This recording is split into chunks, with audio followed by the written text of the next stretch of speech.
juga cerah dalam suasana masih pandemi COVID ini.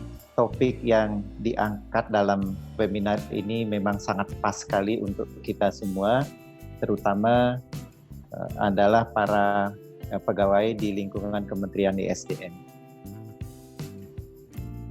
Memang dalam kehidupan itu pasti banyak tantangan, banyak situasi yang berbagai macam yang harus kita hadapi. Maka bagaimana membangun mindset yang sangat bagus, tenang, damai, dan tentu tetap semangat dan termotivasi. Ini yang kita harapkan sekali, pencerahan nanti sharing dari Pak Nyoman Indra yang sudah sangat berpengalaman dalam bidang ini untuk kita semua. Selamat menyimak, saya juga akan terus ikut program ini sampai selesai karena saya juga perlu tenang dalam bekerja, perlu juga semangat, termotivasi terus. Terima kasih Pak Nyoman hadir bersama kita. Sampai nanti kita tanya jawab, kita bisa diskusi lebih jauh lagi. Selamat Bapak-bapak dan Ibu-ibu, adik-adik mahasiswa juga yang ikut.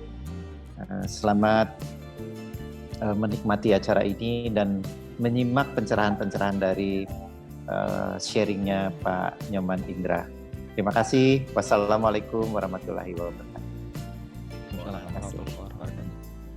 Baik, terima kasih kami ucapkan kepada Bapak Wirat Maja atas sambutannya. Beliau menginginkan agar kita supaya tenang dan tidak stres dalam menjalani kehidupan kita sehari-hari. Terima kasih kami ucapkan. Baiklah, kini kita masuk ke acara sesi utama, yaitu berupa paparan dan tanya jawab yang akan disampaikan oleh Bapak Nyoman Indra Permana. Dan guna kelancaran dan ketertiban acara kita di knowledge sharing pertama ini, acara ini akan dipandu oleh Ibu Dian Anggarini, seorang widyaswara dari PPSM Aparatur. Kepada Ibu Dian Anggarini, kami persilakan untuk memandu sesi paparan dan juga tanya jawab. Kami persilakan Ibu Dian. Oke, baik. Terima kasih Pak Denny. Assalamualaikum warahmatullahi wabarakatuh. Salam. Swastiastu, Namo Buddhaya, salam kebajikan, dan selamat pagi kepada Bapak dan Ibu para peserta knowledge sharing pagi ini.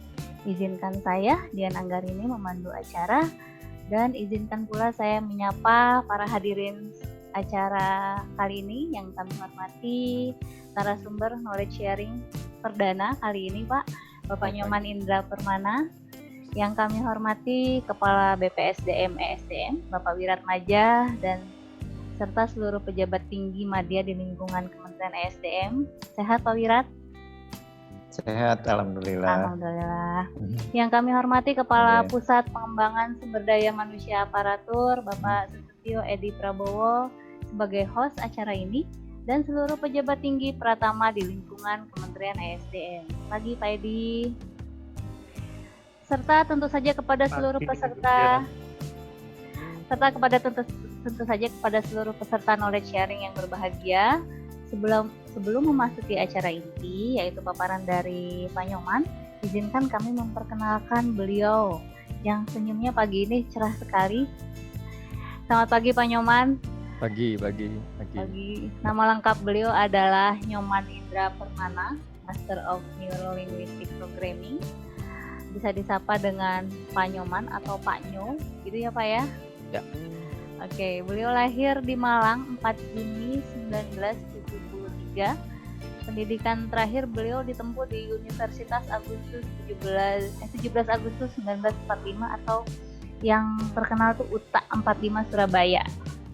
Pengalaman karir beliau sangat luar biasa, baik di bidang manufacturing, distribution, sales, customer service, marketing, dan human resources development di beberapa perusahaan swasta terkemuka. Sebagai professional trainer, tapi sekaligus founder Alpha Theta Learning State, training development yang berbasis pada NLP dan hipnoterapi. Baik, demikian perkenalan singkat kita kepada narasumber hari ini. Saya ingatkan kembali kepada Bapak dan Ibu peserta yang ingin mengajukan pertanyaan lewat Q&A, chat, ataupun via live chat YouTube untuk mencantumkan unit instansinya, nama, dan tentu saja pertanyaannya. Terima kasih. Baik, saya lanjutkan.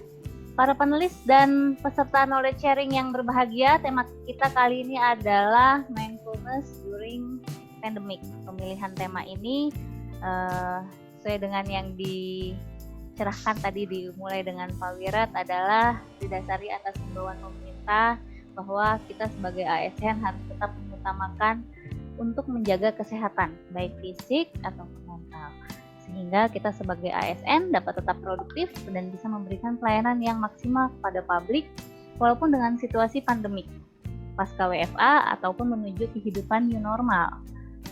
Pada kesempatan ini kita akan menyimak paparan dari narasumber. Untuk itu dengan segala hormat kepada Bapak Nyoman, waktu dan tempat kami persilahkan. Baik, Silakan, terima Pak. kasih. Baik Ibu, terima kasih.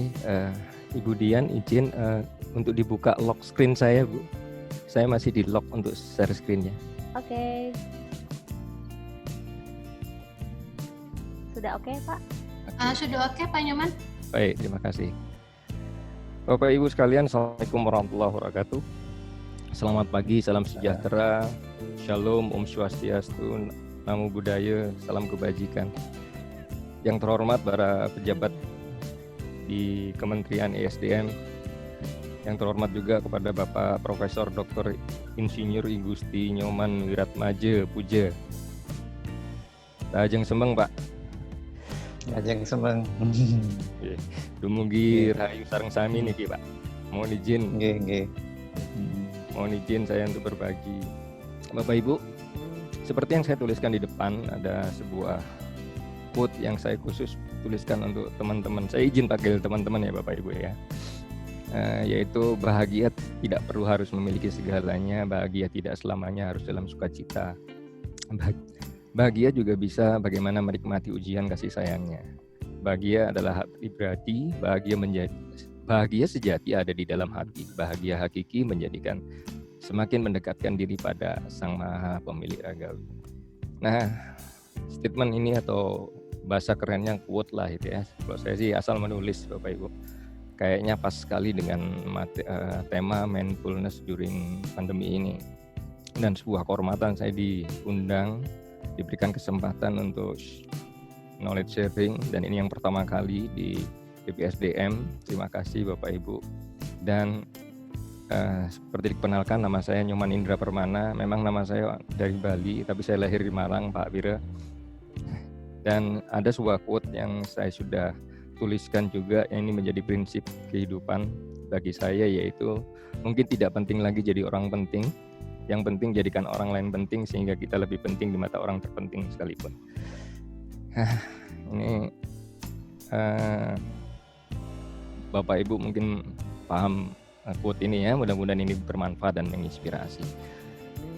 Jadi tidak penting lagi, itu kenapa saya sekarang menyembunyikan semua identitas saya. Semakin orang tidak tahu saya semakin baik. Kemarin saya juga bilang ke Mbak Dian dan teman-teman untuk menutup semua identitas saya Pak Wira, karena bukan persoalan title-nya, bukan persoalan certified-nya, tapi amanahnya yang berat. Nah, perlu diketahui bahwa di dunia ini ada yang disebut dengan hukum the law of attraction atau hukum tarik-menarik. Bagaimana hukum the law of attraction itu adalah ketika seseorang memikirkan sesuatu positif atau negatif, orang tersebut akan pemancaran getaran sesuai dengan apa yang dirasakan. Kemudian, hukum ketertarikan atau hukum the law of attraction ini merespon getaran yang dipancarkan oleh seseorang tersebut. Dan getaran itu menarik getaran sejenis kembali kepada seseorang yang memancarkannya dan dikembalikan kepada orang tersebut. Jadi siapapun, Anda, saya, atau siapapun yang memikirkan positif atau negatif, ini akan dipancarkan, akan memancar kepada lingkungan, dan hukum ketertarikan akan merespon getaran yang sama. Dan luar biasanya getaran itu menarik getaran sejenis, jadi mengumpulkan semua getaran yang sejenis dan dikembalikan kepada seseorang tersebut. Kalau kita perhatikan, atau mungkin Bapak Ibu pernah punya pengalaman seperti ini contohnya, ketika bangun pagi dengan senang hati, gembira, kemudian entah ketika berangkat juga keluarga tersenyum mengantar kepergian itu dengan doa, gitu, terutama para pasangan masing-masing. Di perjalanan itu entah kenapa seolah-olah dunia itu, lingkungan itu menyapa dengan senyuman. Bahkan traffic light yang awalnya selalu membuat sebagian orang itu terhambat, ini kok hijau terus sampai kantor ESDM gitu ya. Dan seolah-olah sejuk sekali suasananya. Sampai di parkiran, satpam menyapa, kemudian Anda pun menyapa dengan selamat pagi, senyum dan sebagainya. Ke tukang parkir, dan entah kenapa kayaknya energinya positif sekali. Dan seharian itu pekerjaan itu lancar terus gitu. Nah, sebaliknya adalah ketika bangun pagi ada sesuatu yang membuat masalah, kemudian entah kenapa kok jalanan itu macet banget gitu. Terus traffic light itu kok lama, itu nggak hijau-hijau gitu. Nah, sampai di kantor ada aja masalahnya. Mungkin contoh gitu ya, baru pagi-pagi udah dipanggil Pak Wiro. Terus pikirannya ada, wah masalah. Jarang orang berpikir bahwa wah ini dikasih bonus, jarang. Pasti wah ada masalah apa ini dipanggil Pak Wiro ini. DSP pekerjaan, dimutasi, pikirannya udah negatif semua. Nah, inilah ada sebuah contoh the law of attraction. Saya tidak mengatakan ini adalah hukum tabur tuai, saya tidak mengatakan ini hukum hukum karma, tapi ini adalah sebuah hukum sebab akibat ya. Nah, berdasarkan ini maka menghadapi kondisi pandemik saat ini, maka yang harus dilakukan, saya menaruhkan sebuah tagline yaitu change your mindset to improve yourself. Bagaimana kita mengubah mindset kita untuk mengimprove diri kita. Karena bagaimana kita menyikapi segala sesuatu, terutama terjadi dengan pandemik ini, tergantung dari pola pikir kita. Ketika kita menyikapinya negatif, itulah yang akan ditarik secara negatif. Apabila kita menyikapinya secara positif, itulah yang akan ditarik dan menjadi perilaku kita secara positif. Tergantung sudut pandang kita. Nah, ironisnya atau fenomenanya, sebagian besar orang menyikapi mengenai pandemik ini secara negatif. Jarang yang menyikapi secara positif. Ini saya ngomong positif itu sikapnya, pola berpikirnya, bukan positif kena COVID-nya. Nah, teman-teman, apa yang perlu dilakukan pertama kali ketika kita menyikapi pandemi seperti ini? Saya secara pribadi menyikapinya ketika saya mengubah mindset saya. Yang saya lakukan adalah yang pertama kali ini, yaitu bersyukur. Ini pertama kali, ini adalah sebuah landasan atau sebuah pondasi atau sebuah root akar yang harus saya tanamkan kepada diri saya. Dan saya menawarkan ini juga kepada Anda semua yang hadir di sini. Bersyukur itu mungkin begitu banyak orang lain hanya bisa berangan-angan memiliki yang kau miliki. Bercandaannya begini, teman-teman sekalian, Bapak Ibu. Ada sebagian orang di luar sana bahwa selama ini pingin males-malesan itu. Ke kantor males, sering terlambat. Gitu ya. Sementara gaji pingin full. Saya sering ngomel tuh waktu saya masih jabat di perusahaan. Saya pun sekarang masih sedikit ngomel gitu ya. Nah, kemudian ketika terjadi pandemi ini, semua kita work from home, rupanya cita-cita itu dikabulkan. Jadi cita-cita yang untuk bermalas-malasan itu dikabulkan menjadi sebuah kenyataan sama Allah. Nah, kemudian selama 3 bulan ini udah mulai resah karena ada di rumah juga. Ternyata nggak enak juga di rumah. Ini persoalan bagaimana kita menyikapi. Kalau saya secara pribadi, saya sangat bersyukur ada di rumah. Bapak Ibu, pekerjaan saya bukan pekerjaan, hobi saya adalah keliling Indonesia dari Sabang sampai Merauke. Begitu saya harus perjalanan trip untuk keluar kota, paling tidak 1-2 juta atau sampai 3 juta itu harus keluar secara pribadi. Even itu ditanggung oleh perusahaan untuk pengeluaran pribadi. Tapi dengan adanya pandemi ini, saya nggak ada pengeluaran. Sama sekali nggak ada pengeluaran untuk hal-hal tersebut, meskipun income saya mungkin agak berkurang. Kalau kita lihat bahwa ini berdampak kepada teman-teman di luar sana, teman-teman pengusaha sangat berdampak, ini bagaikan gunung es. Cuman kami tidak memilih, saya secara pribadi sebagai seorang pengusaha tidak memilih untuk berteriak atau berkeluh kesah. Justru saya berpikir bagaimana solusinya.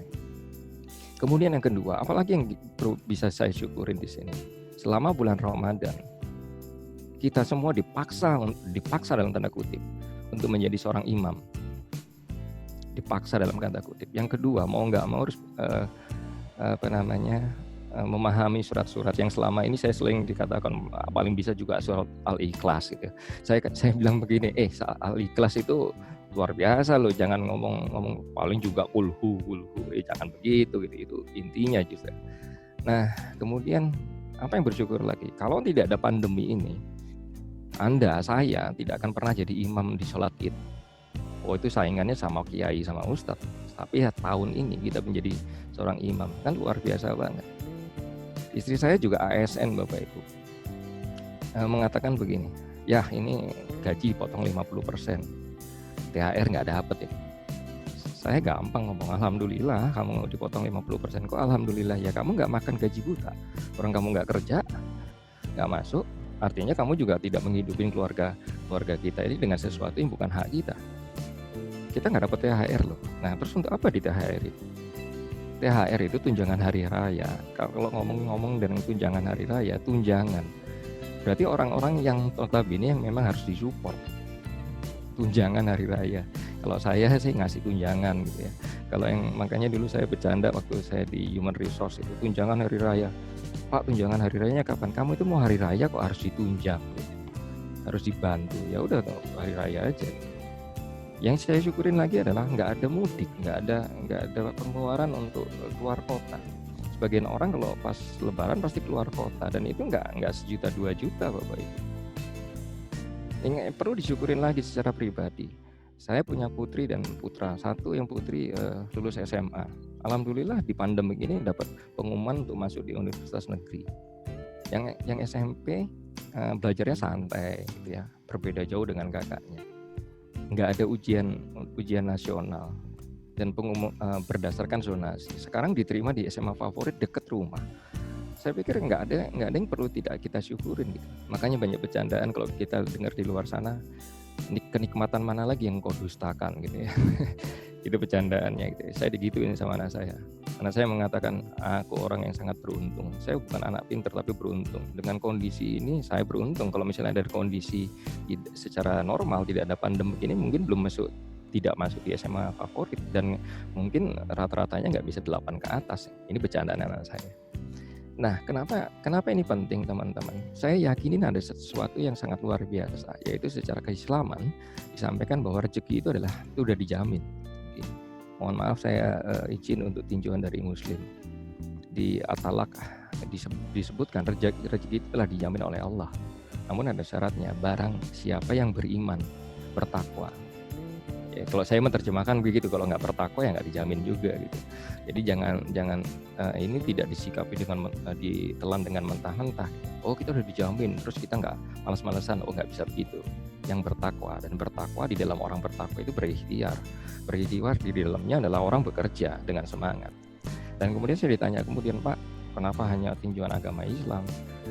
Saya pun berusaha untuk mempelajari. Ternyata ada juga di Injil disampaikan di Mazmur, diberikan rezeki, ya, diberikan rezeki kepada orang-orang yang takut akan Dia. Ini kan orang yang beriman, orang yang bertakwa.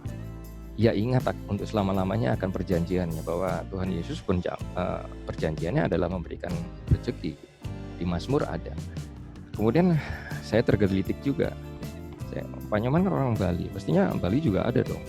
Saya pun berdiskusi sama teman-teman, saudara-saudara di Bali. Mungkin ini pasti Pak Wiro tahu persis.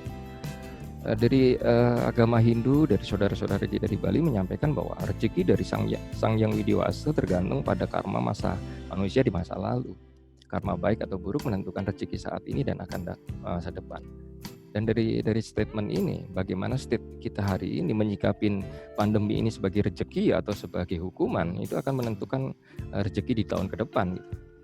Kalau dari kitab beda begitu ya, dari Soka juga begitu. Alhamdulillah saya diberikan kesempatan untuk belajar dari berbagai agama.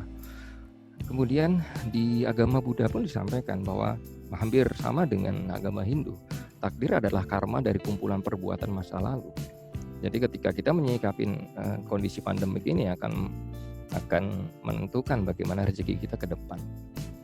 Untuk memahami kehidupan yang lalu, lihat saja apa yang didapat pada kehidupan saat ini. Justru saya mengatakan ini selama 3 bulan, terutama di dalam 3 bulan ini ada bulan suci Ramadan. Ini akan menentukan rezeki kita. Bagaimana tidak di Ramadan, orang mungkin memandangnya kita nggak bisa tarawih gitu ya, ke masjid gitu. Bukankah kita bisa tarawih di rumah? Ini persoalan mau dan tidak mau aja gitu. Pernah teman saya ngomong, wah mas ini kita pandemi begini nih nggak bisa terawih di masjid ini. Emang kamu terawih tahun lalu? Saya nggak pernah ketemu kamu di masjid. Nggak usah sok iman lah, saya bilang gitu ya, nggak usah sok itu. Saya bercanda aja. Ya mas, kan orang bisa berubah. Alhamdulillah. Kadang-kala orang berubah itu harus dipukul dulu, harus baru berubah. Baru terjatuh dulu baru berubah. Tapi dengan disentil saja nggak bisa berubah. Nah Bapak Ibu, menyikapi hal ini, kalau kita bersyukur dan kita yakin dengan kuasa Allah bahwa ini semuanya adalah sebuah ujian, bukan sebuah cobaan, maka kita bisa merespon dengan sesuatu yang sangat luar biasa. Kenapa saya mengambil state untuk tetap mengatakan ini positif, sangat positif banget gitu ya. Saya secara pribadi menyikapi sangat positif. Ketika kita berpikir positif, senang dan bahagia, maka otak itu mengeluarkan hormon yang disebut dengan hormon beta endorfin. Ini tertulis dalam bukunya The Miracle of Endorphin dari Dr. Shigeo Haruyama. Nah, ini adalah hormon kebahagiaan yang memperkuat daya tahan tubuh, menjaga sel otak tetap muda, melawan penuaan, menurunkan agresivitas, termasuk ini meningkatkan imun tubuh. Itu kenapa saya menghimbau sama teman-teman saya punya kegiatan setiap Sabtu Minggu itu ada webinar yang berkaitan dengan emotional freedom technique sama hipnosis. Saya mengatakan begini teman-teman, hindarin untuk melihat televisi hal-hal yang negatif, terutama dengan berita-berita mengenai COVID. Semakin kita mengikuti perkembangan COVID itu, maka imun akan semakin turun, karena kita menciptakan sebuah kekhawatiran. Saya lebih suka melihat di tontonan-tontonan yang membuat kita ketawa gitu. Di YouTube itu kita ngelihat ketawa, lihat humor gitu. Akhirnya kita ceria terus itu. Makanya terima kasih, usia saya alhamdulillah 47 tahun Mbak Dian, teman-teman sekalian. Masih kelihatan 46 kan? 47 beda. Milenial, Pak. Oh, sangat milenial, alhamdulillah. Dan saya terima kasih juga, saya 4 Juni kemarin saya berulang tahun, bukan berulang tahun saya, memperingati hari kelahiran 4 Juni kemarin. Dan bulan Juni ini bulan yang sangat istimewa, saya meyakini itu. Dan saya katakan bulan Mei bahwa saya entah kenapa saya mengatakan begini waktu sebuah webinar. Saya yakinin pandemik ini akan bisa selesai di bulan Juni, yaitu di tanggal 4 Juni. Masa Pak, kita harus yakinin dulu. Kenapa 4 Juni Pak Nyoman? Karena itu ulang tahun saya. Ketawa semua. Dan kenapa Juni ini istimewa? 4 Juni itu ulang tahunnya. Saya ulang tahun. Tanggal 6 Juni ulang tahunnya Presiden Soekarno. Hari ini adalah ulang tahun Presiden Soeharto almarhum. Tanggal 21 Juni itu lahirnya Pak Jokowi sebagai presiden. Tanggal 23 Juni itu kelahiran dari almarhum Presiden B.J. Habibie. Ini jadi bulan Juni ini lahirnya para pemimpin-pemimpin hebat, termasuk yang berbicara di depan Anda. Kapan lagi memuji diri sendiri ya. Jadi selamat ulang tahun untuk diri saya, dan saya ucapkan dan saya doakan kepada Anda semua yang mengikuti webinar ini dalam kondisi sehat walafiat, diberkahi usia yang barokah, berkelimpahan berkah, rezeki yang halal dan thayyiban diberikan, keluarga yang sakinah mawaddah warahmah, dan ini doa yang paling penting, insya Allah segera dilunaskan hutang-hutang Anda supaya Anda ketawa ya teman-teman. Nah, saya lanjutkan. Nah, menyikapi pandemik ini, saya ini yang penting ya, harus antusias, terutama ketika kita diputuskan untuk mengikuti new normal gitu ya, apapun istilahnya gitu ya. Kalau menurut saya sih istilah apapun terserah bagaimana kita menyikapi atau memaknai istilah itu, karena istilah itu bisa masuk ke pikiran kita secara positif atau negatif. Entusias Bapak Ibu, saya sih antusias. Tapi saya menyikapi new normal ini, kalau saya nggak penting ya udah ngapain untuk keluar gitu. Justru banyak seleksi terhadap perilaku yang saya selektif sekali untuk keluar rumah gitu. Kalau nggak ada yang penting ngapain keluar gitu. Ya, semuanya bisa didirect dari Zoom. Coba bayangkan Bapak Ibu, bagaimana tidak antusias atau bagaimana tidak bersyukur kalau tidak ada pandemi ini. Tidak akan pernah ada kita webinar yang diikuti oleh teman-teman aparatur SDM dari seluruh pelosok Indonesia, dan itu bisa mencapai 700 orang bahkan lebih.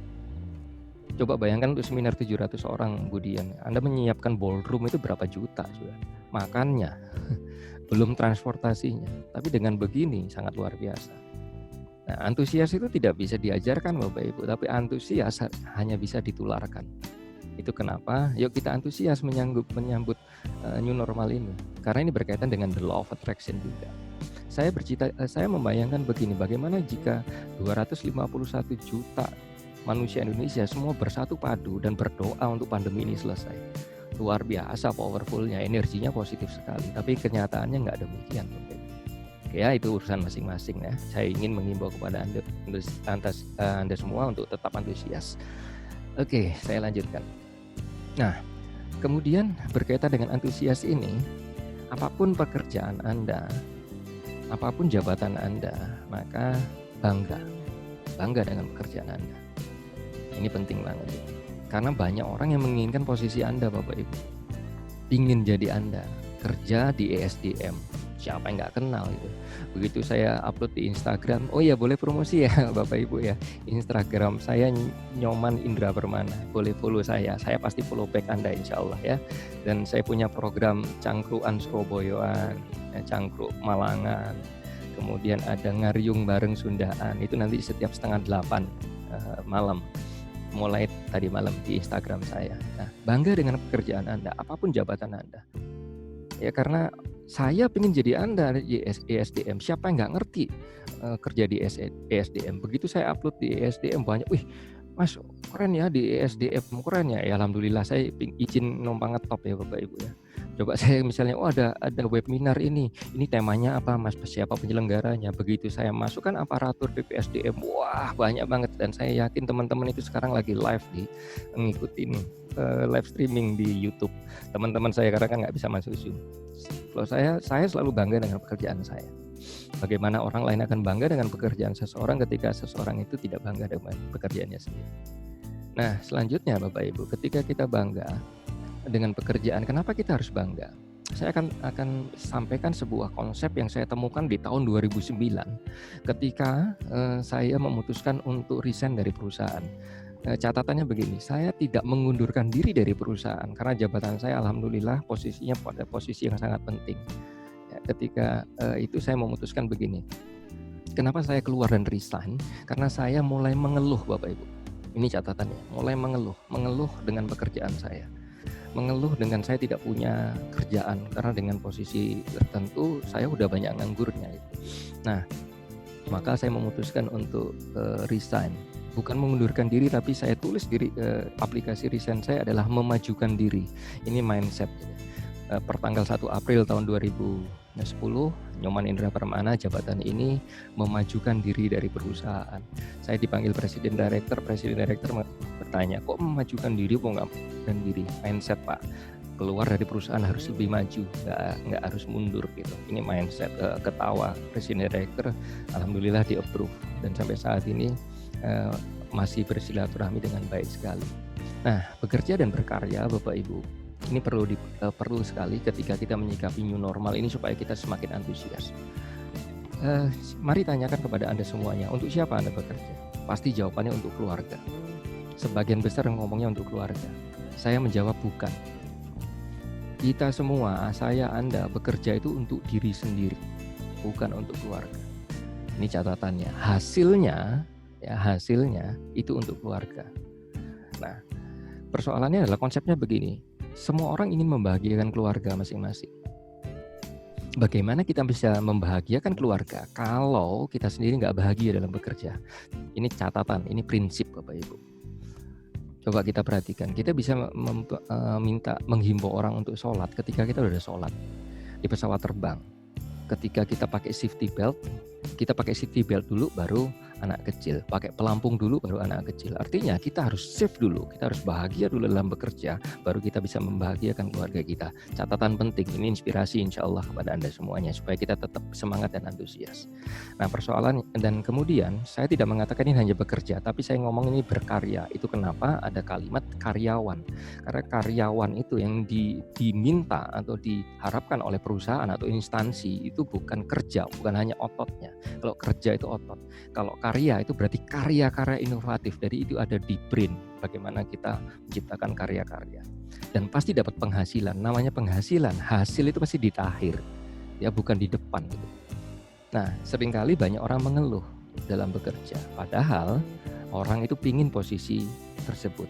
Nah, penghasilan ini pasti dibagi atau berbagi kepada siapa? Kepada keluarga. Catatannya itu. Kalau orang nggak bahagia dalam bekerja, penghasilannya tidak akan membahagiakan bagi orang siapapun yang dibagi.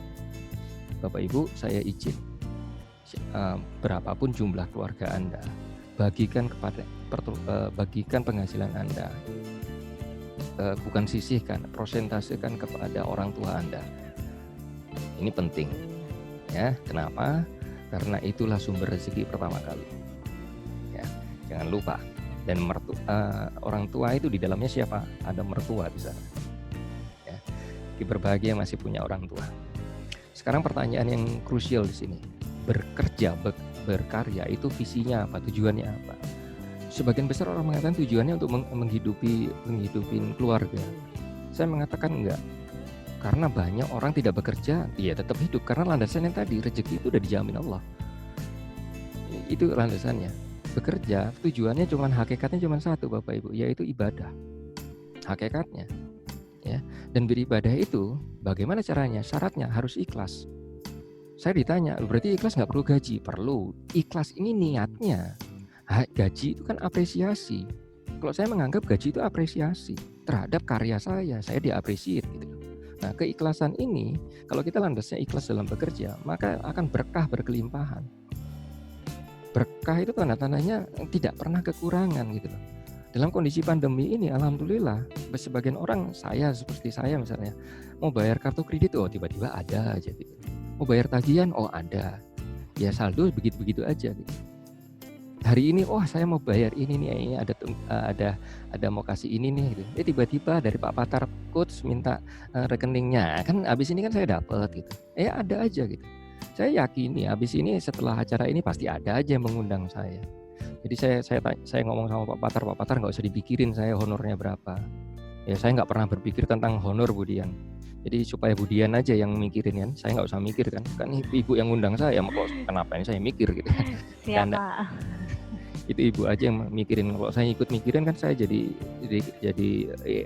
karyawan ESDM kan saya bukan. Nah, Siap. kalau kita Pak, waktu kita 10 menit sampai 15 menit lagi. Baik. Kalau penghasilan kalau kita bekerjanya ikhlas, kemudian kita ikhlas ya, penghasilan pasti berkah. Kalau berkah, cara orang berkah itu adalah bersyukur. Bersyukur itu apa? Berterima kasih, Bapak Ibu. Berterima kasih itu ada dua kata, terima dan kasih. Seringkali orang terima dan simpan, tapi ingat, terima dan kasih. Itu persoalannya, yaitu berbagi. Jika kita berbagi, maka kita akan berkah. Berbagi adalah dari konsep agama adalah bersedekah. Nah, ini konsep utamanya. Nah, Bapak Ibu, saya lanjut waktu saya kurang 10 menit lagi. Nah, kenapa seringkali orang tidak berkecukupan? Ini berkaitan dengan hierarki kebutuhan. Kebutuhan manusia itu ada 5 tingkatan berdasarkan Abraham Maslow. Nah, ketika orang bekerja itu memposisikan hanya di psikologi, untuk gaji, maka posisi paling rendah. Tapi saya yakin kita semua di level-level tertentu, kita sudah punya pemahaman yang sangat luas. Bekerja itu posisinya adalah self aktualisasi, ada di posisi paling tinggi. Dan ketika ada pandemi ini, maka kebutuhan kita menjadi ke bawah, jadi kembali kepada satu, dan terutama kepada kesehatan. Kesehatan berada di mana? Kesehatan ada di nomor 2. Kebutuhan nomor 2 ini menjadi kebutuhan yang paling hemat, paling utama dan mewah. Ya, Bapak Ibu. Kemudian ini hierarkinya. Jadi basicnya saat ini kita pada pandemi ini kembali ke basic need, bukan lagi psychological need, apalagi self fulfillment atau di aktualisasi diri. Kita kembali ke basic need-nya kita, menjadi sebuah hal yang sangat mewah di sana. Nah, bagaimana menyikapinya? Menyikapinya adalah bagaimana kita memiliki 5 mental attitude, yaitu berpikir positif, berkata-kata positif, berperilaku positif, bergaul dengan positif, dan berpenampilan positif. Dengan cepat saja saya sampaikan di sini supaya kita bisa tanya jawab. Bagaimana positive mental attitude itu? Yang pertama, berpikir positif. Berpikir positif itu begini, Bapak Ibu, yaitu manusia tidak bereaksi secara langsung kepada dunia luar, tapi orang itu bereaksi dengan apa yang dipikirkan. Contohnya begini, saya seringkali mendengar orang di luar sana dimaki, maaf sekali, dia maki gini, anjing tuh, monyet lu gitu, dan orang itu tersinggung. Saya pernah juga digituin, anjing lu. Istri saya ngomong, kamu nggak tersinggung, Mas? Enggak, ngapain tersinggung? Wong saya bukan anjing kok. Mindset, Bapak Ibu. Itu pola berpikir kita, bagaimana kita menyikapi sesuatu di luar sana. Kalau saya emosi, Bun, berarti saya anjing. Kok kamu nggak nikah sama anjing? Kok saya manusia kok? Ini cara berpikirnya. Oh gitu ya, iyalah. gitu loh. Ini cara berpikir kita. Ini bagaimana kita bereaksi dengan pandemi ini secara positif atau negatif. Dan Bapak Ibu, persoalan kedua adalah kalau saya mengubah, kalau Anda mengubah di pola berpikir Anda, maka realitasnya akan berubah. Dunianya akan berubah, dunia yang Anda pandang. Pandeminya tetap ada, tapi kita tetap nyaman dengan kondisi seperti itu. Maka kita bisa berdamai dengan pandemi itu. Ini pola berpikir, ya. Nah, yang kedua berkata-kata positif. Kalau kita bisa berkata positif, kenapa kita harus berbicara negatif? Saya punya YouTube channel New The Glove. Di sana ada eksperimen tentang nasi, Bapak Ibu. Dan saya bisa tampilkan, tapi ini masih di warning sama Budian. Deepak Chopra mengatakan self-talk manusia itu 55-65 ribu. Self-talk itu berbicara dengan diri sendiri per harinya. Dan 65%-nya itu negatif. 65%-nya. Coba perhatikan dengan pola kalimat Anda. Begitu ada new normal, aduh kerja lagi dong. Loh, kemarin 3 bulan kan work from home. Begitu ada new normal, aduh kerja lagi, aduh Senin. Nih, perhatikan Bapak Ibu. Sebenarnya orang itu pingin apa? Work from home atau bekerja di kantor? Ini kadang-kadang nggak habis pikir ya, maunya di mana. Nah, saya lanjutkan sedikit. Berdasarkan dokter eksperimen dari Masaru Emoto, dia meneliti dengan sebuah air. Air itu ada partikel namanya heksagon. Nah, di heksagon itu kalau di mikroskop itu bentuknya seperti berlian. Nah, oleh Masaru Emoto eksperimennya diberikan kalimat yang negatif itu menjadi pecah. Dan yang diberikan kalimat yang positif itu menjadi berlian seperti ini. Nah, di Masaru itu membuat penelitian sangat luar biasa Bapak Ibu. Air itu dikasih lagu Mozart itu bentuknya seperti ini. Kasih lagu Imagine seperti ini. Ada kata-kata cinta seperti ini. Diberikan thank you seperti ini. Sementara diberikan lagu I Will Kill You, pecah partikelnya. Yang partikel di atas ini partikel air yang tidak didoakan, belum didoakan, kemudian didoakan menjadi seperti ini. Dan saya membuat sebuah penelitian di rice eksperimen, baru saya upload Senin kemarin, membuktikan nasi itu bereaksi sangat luar biasa dengan kata-kata. Bahkan nasi itu masih ada. Coba saya nanti bisa ditampilkan Bapak Ibu ya. Ini nasi yang saya tulisin dengan cinta dan kasih sayang. Ini masih ada di tangan saya. Ini tidak berair, enggak ada. Yang ini diberikan kalimat negatif. Ini berair, ini berlendir dan baunya sangat luar biasa. Kalau ini dicium kayak tape, ini baunya sangat luar biasa. Nah, persoalannya bagaimana kata-kata kita sehari-hari terhadap diri kita pada orang lain menentukan sesuatu yang sangat luar biasa. Ya, jadi positif, ubah cara bicara kita, akan mengubah hidup kita. Gunakan kata-kata yang memberkati hidup kita. Dan seimbuhan saya, katakan beri kita sehat, kita semangat, kita pasti yakin dan kita dilindungi dengan Allah SWT dan kita siap untuk berkarya. Itu prinsipnya Bapak Ibu, berpikir positif dan berkata-katanya juga positif. Sedikit lagi Mbak Dian supaya kita ada tanya jawab, dan itu kenapa? Kontrol emosi Anda. Pandemi ini kita mengontrol emosi kita adalah sebuah training, sebuah pelatihan selama 3 bulan untuk mengontrol emosi, untuk kita lebih bijak untuk bersikap. Yang kedua, ini penting banget Bapak Ibu, berhenti untuk mengeluh banyak komplain. Saya menyampaikan siapapun yang mengeluh berhenti, karena itu nggak berkah. Mengeluh tapi dilakukan. Mengeluh bekerja, mengeluh ke kantor, mengeluh untuk menerima tantangan-tantangan bekerja, tapi tetap menerima gaji yang diberikan oleh perusahaan. Artinya seseorang itu menerima gaji atau penghasilan dari hasil mengeluh, dan itu makan racun. Mengeluh dari bagian dari berkata-kata negatif. Ini persoalannya. Keputusan semua di tangan Bapak Ibu sekalian. Dan Bapak Ibu, positif afirmasi. Menyikapi pandemi ini, yuk kita afirmasi pada diri kita yang positif. Hal-hal yang sangat positif, bahwa ini mendatangkan rezeki. Ingat the law of attraction. Apa yang Anda sampaikan akan menarik sesuatu sesuai apa yang Anda pikirkan dan rasakan. Dan selanjutnya, kalau kita mengubah kata-kata kita, pasti akan mengubah dunia kita. Nah, waktunya agak sedikit terbatas, Bapak Ibu. Kemudian yang ketiga adalah perjalanan 1000 mil dimulai dalam 1 langkah. Tindakan lebih dahsyat dari sebuah kata-kata. Menyikapi pandemi ini, tindakan yang baru selama 3 bulan ini anggaplah sebuah training. Tindakan yang baru, yang luar biasa, namanya new normal, menentukan nasib kita. Tindakan kita, ya sikap kita datang ke kantor new normal, kita habis cuti gitu ya selama 3 bulan, masuk ya lebih semangat gitu loh.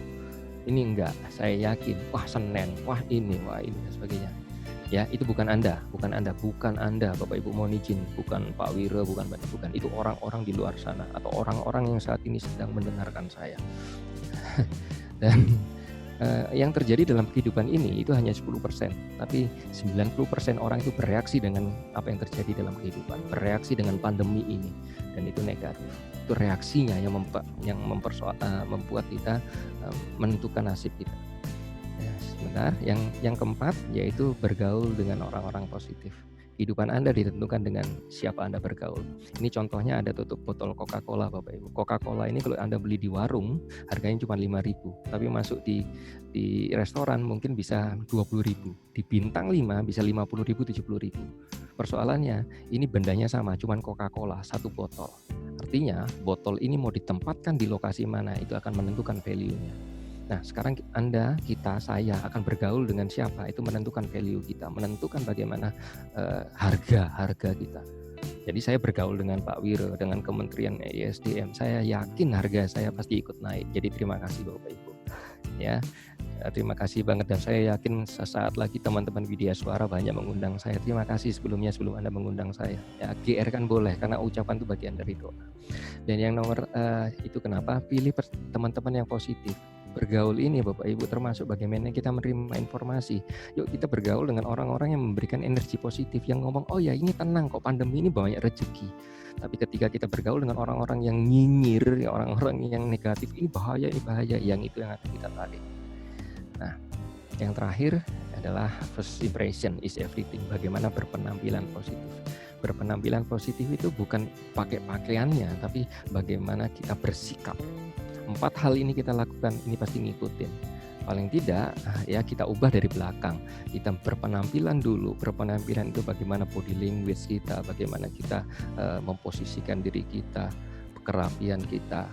Sangat-sangat luar biasa, pasti akan mengubah segalanya. Ini paparan saya kembalikan sama Bu Dia. Terima kasih. Baik, terima kasih Pak Nyoman atas paparannya yang sangat menarik dan sangat menginspirasi. Sebenarnya banyak nih masukan dari para peserta. Aduh, kenapa sih buru-buru banget? Ini lagi, aduh, sangat menginspirasi gitu ya. Tapi kita punya waktu, mohon maaf. Ya, kita ada rule of the game nih Pak Nyoman. Ini saatnya sesi tanya jawab yang mungkin sudah ditunggu oleh para peserta dan juga diskusi. Perlu kami sampaikan untuk memperlancar jalannya sesi ini, maka bagi para peserta live webinar dipersilakan mengetikkan pertanyaannya di Q&A box pada aplikasi Zoom atau chat ya. Juga kepada peserta di live YouTube-nya bisa langsung chat.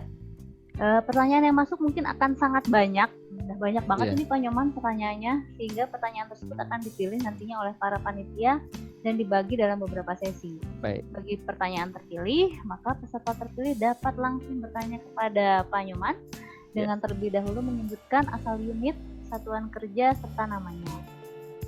Mohon kepada para peserta terpilih untuk mengaktifkan speaker dan video di aplikasi Zoom-nya. Baik, kita mulai saja sesi tanya jawabnya. Kita mulai dari para panelis. Monggo kepada Pak Wirat mungkin, atau eselon satu lainnya, Pak. Oke, saya nanya pertama ya Pak Nyoman. Oke, silakan Pak. Terima kasih presentasinya menarik sekali, luar biasa. Ini pencerahan pagi yang luar biasa ini. Terima kasih. Saya nanya yang simple, sangat aplikatif. Ya. Untuk bersikap yang positif dari sekian ini tadi Pak Nyoman ya. Ya Pak. Untuk bersikap positif, kadang-kadang pada satu saat kita lagi emosi. Apakah emosinya karena marah atau kesel, atau mungkin khawatir, atau apapun emosi yang kita sedang alami, ada saatnya di saat itu kita mengambil keputusan atau berkomunikasi dengan orang. Apa yang kita bisa lakukan dalam sesaat itu, dalam tempo yang singkat, bisa tetap bersikap positif? Baik Pak. Terima kasih Pak Wirat. Ini pertanyaannya luar biasa, jawabannya juga nggak mikir saya Pak. Ini saya ditanya profesor, doktor lagi. Izin ya Pak. Saya berdasarkan pengalaman ya Bapak Ibu, dengan apalagi sini ada Bapak Ibu di eselon 1. Saya berdasarkan pengalaman. Saya ketika saya emosi, saya tidak akan mengambil sebuah keputusan. Karena pasti keputusannya pasti akan berdampak. Karena yang saya pikirkan begini, keputusan saya akan mempengaruhi orang sekeliling saya. Saya lebih baik saya tidak akan diam, dan yang saya lakukan, saya berdiam diri, Pak. Kalau saya ada punya teknik, Pak, untuk mereda itu. Tekniknya disebut dengan teknik emotional freedom technique, atau yang paling gampang adalah mengatur nafas, Pak. Pak Wira pasti kan sering bermeditasi. Saya tinggal mengatur nafas saya beberapa saat, kemudian kalau enggak saya keluar dari state saya. Ketika saya duduk seperti ini, saya emosi, bisa mengambil keputusan, saya bilang kasih waktu saya 5 menit, saya ke toilet lah kemana, saya yang pasti saya lakukan, saya membasuh muka, Pak. Saya keluar dari tempat duduk saya supaya state saya itu, maksudnya posisi saya tidak dalam posisi negatif dulu. Saya keluar dari situ, saya basuh muka. Kemudian saya berpikir begini, kalau keputusan saya salah, ini tidak hanya saya yang bermasalah, tapi keluarga saya. Saya memikirnya keluarga saya dulu, Pak. Itu yang persoalannya, Pak. Ini impact dari sebuah keputusan. Karena saya meyakinin begini, Pak. Kayak misalnya sebuah seminar, saya sering kali mengatakan waktu saya berapa? 2 jam. Maka 2 jam itu saya harus penuhin secara amanah. Kalau enggak, maka apa yang saya terima itu akan tidak berkah untuk keluarga saya. Saya lebih suka, Pak. Tapi kurang, enggak, saya enggak mau. Ini persoalannya. Kalau tindakan, karena impactnya semuanya ngikutin, Pak. Tindakan itu berawalnya dari mana, pola berpikir kita. Itu persoalannya. Dan saya menghimbau sebagai seorang pimpinan, kalau saya di sininya printnya pola pikirnya positif, maka tindakan saya pasti positif. Ini bagaimana kita mengolah cara berpikir kita. Itu Pak Wira sementara, Pak Wira. Mudah-mudahan ini mohon izin. Oke, Pak. Baik, sukses. Terima kasih, Pak. Terima kasih. Baik, terima kasih Pak Wirat dan Pak Indra. Bagaimana? Ada Bapak Ibu, Bapak yang lainnya, Pak Edi mungkin? Terima kasih. Bapak. Mohon izin Pak Wirat. Terima kasih Bu Dian. Terima kasih Pak Nyoman, sangat menarik sekali apa yang disampaikan tadi. Terima kasih, Pak. Nah, saya ingin menanyakan, bagaimana sih Pak kita bisa menghilangkan suatu trauma, fobia atau kebiasaan buruk yang tentunya berasal dari masa lalu yang terus-menerus bisa membelenggu kita, Pak, ke depannya. Ya, Pak. Mungkin itu aja, Pak, singkat, Pak. Baik, Pak. Terima kasih, Pak. Pak Edi, jawabannya ada 2, Pak. Jawaban yang pertama, Bapak private aja ke saya. Gitu ya, Pak. Saya bantu. Saya bismillah, Pak, free of charge untuk Bapak. Saya bismillah, free of charge untuk Bapak ya. Yang lainnya ya nanti saya pikirkan gitu ya. Enggak, Pak, free of charge untuk Bapak. Yang kedua begini, Pak. Trauma sama fobia itu pasti masa lalu. Trauma itu terjadi karena diingat-ingat terus, Pak. Terus dibawa dengan masa saat ini dan impact-nya untuk masa depan. Fobia itu adalah tentang kepada benda. Kalau trauma sebuah kejadian. Nah, ada satu lagi, Pak. Bagaimana itu perilaku. Perilaku itu mindset ke depan. Kayak kekhawatiran, kecemasan. Namanya kekhawatiran, kecemasan pasti masa depan, nggak ada masa lalu. Yang 2 hal ini saya insya Allah bisa bantu Bapak. Gitu ya, Pak ya. Bapak bisa jabri sama saya, Pak. Nomornya silakan diminta kemudian. Saya akan bantu Bapak, insya Allah, Pak. Gitu ya, Pak ya. Baik, terima kasih Pak Nyoman. Terima kasih, Pak Edi. Baik, terima kasih Pak Edi, Pak Nyoman. Silakan Pak Laude, mungkin. Selamat pagi, Pak. Ada yang ingin ditanyakan? Selamat pagi, Bu Dian. Terima Pagi, kasih. Pak. Baik, mohon izin Pak Wirat, Bapak Ibu sekalian. Terima kasih Pak Nyoman atas pencerahan yang cukup baik hari pertama. Kebetulan di kantor kami ini hari pertama, Pak. WFO, jadi kemarin Jumat baru persiapan, Pak. Iya, Pak. Mungkin saya melanjutkan sedikit dari Pak Wirat tadi, Pak Nyoman. Jadi saya tertarik tadi ada slide yang isinya bahwa ternyata dalam satu hari itu kita 60% itu bicara dengan membahas sesuatu dengan diri sendiri dan 60%-nya negatif. Nah, itu baru internal ya. Sementara eksternal juga kita di zaman sekarang kan begitu pagi hari kita sudah harus membuka berita, mencari info dan lain-lain. Jadi artinya semenjak kita memulai hari, hal-hal ini juga sudah terbentuk gitu. Nah, pertanyaan saya adalah bagaimana memposisikan diri dalam kondisi seperti ini Apakah dengan terus mensugesti diri atau dengan apa? Mungkin bisa di-share tips-tipsnya Pak Nyoman. Terima kasih. Baik. Pak Laude, terima kasih. Mohon izin ya Pak Laude nih. Makasih, saya kehormatan kalau ditanya sama beliau-beliau begini nih. Sebenarnya pertanyaan ini ngetes Budian. Enggak beneran tanya kok Pak. Kayak panelis gitu ya, saya deg-degan. Begini Pak, saya punya share kepada Bapak Ibu sekalian. Kalau polanya begini, saya belajar hipnoterapi atau belajar neurolinguistic programming. Ada yang disebut dengan mind, body, and soul, it's other connected. Jadi pikiran, jiwa, dan tubuh itu saling berhubungan. Nah, ketika kita berpikir sesuatu, itu tubuh akan merespon, Pak. Jiwa akan kayak merestuin begitu. Maka kebiasaan yang saya lakukan adalah ketika mau tidur, saya tidak pernah memikirkan sesuatu yang negatif, tapi saya hanya bersyukur, Pak. Bersyukurnya gampang, Pak. Bersyukur itu saya berterima kasih. Terima kasih ya Tuhan, hari ini saya bersama teman-teman ESDM. Terima kasih ya Tuhan, saya bisa pakai baju batik, Pak. Kalau nggak saya diundang, saya nggak pakai baju batik, Pak. Yakin Pak, ini Pak, saya bukan bercandaan ini. Saya pasti pakai kaos oblong. Yang ketiga yang bisa saya bersyukur, saya diberikan kesempatan. Habis ini saya dapat honor, Pak. Nah kan enak banget itu. Saya bisa kenalan sama Bapak. Dan saya yakinin Bapak pasti undang saya lagi. Jadi selama tidur saya itu yang pikirkan yang positif, Pak. Saya menghindari berpikir gini, aduh tunggakan, aduh cicilan, aduh enggak, Pak. Saya enggak mau itu. Saya hanya memberikan seperti itu. Saya bersyukur, saya doa, saya tidur. Bangun pagi, yang pertama kali saya ucapkan alhamdulillah saya hidup. Itu Pak. Saya senyum. Saya paksa untuk senyum dan saya katakan saya sehat, saya semangat. Dan saya bangunkan anak-anak, saya ketemu anak-anak, saya ucapkan, bangun, semangat ya, saya senyum. Saya menghindari untuk ngomong-ngomong negatif. Tapi di luar sana banyak ngomong begini. Begitu bangun pagi langsung mengatakan begini, Pak Laude, mohon maaf Pak. Ayo bangun, setiap hari udah bangun males, nanti terlambat loh, nanti begini loh. Saya yakin energinya udah negatif. Contoh kayak begini, aduh bangun pagi Senin rek gitu ya. Kalau orang bahasa Jawa, aduh Senin. Waduh, udah work from office ini. Loh kemarin work from home ngeluh, sekarang suruh office kok ngeluh. Begitu di jalan macet loh. Kemarin work from home gimana? Ini maunya gimana nih? Kan begitu Pak.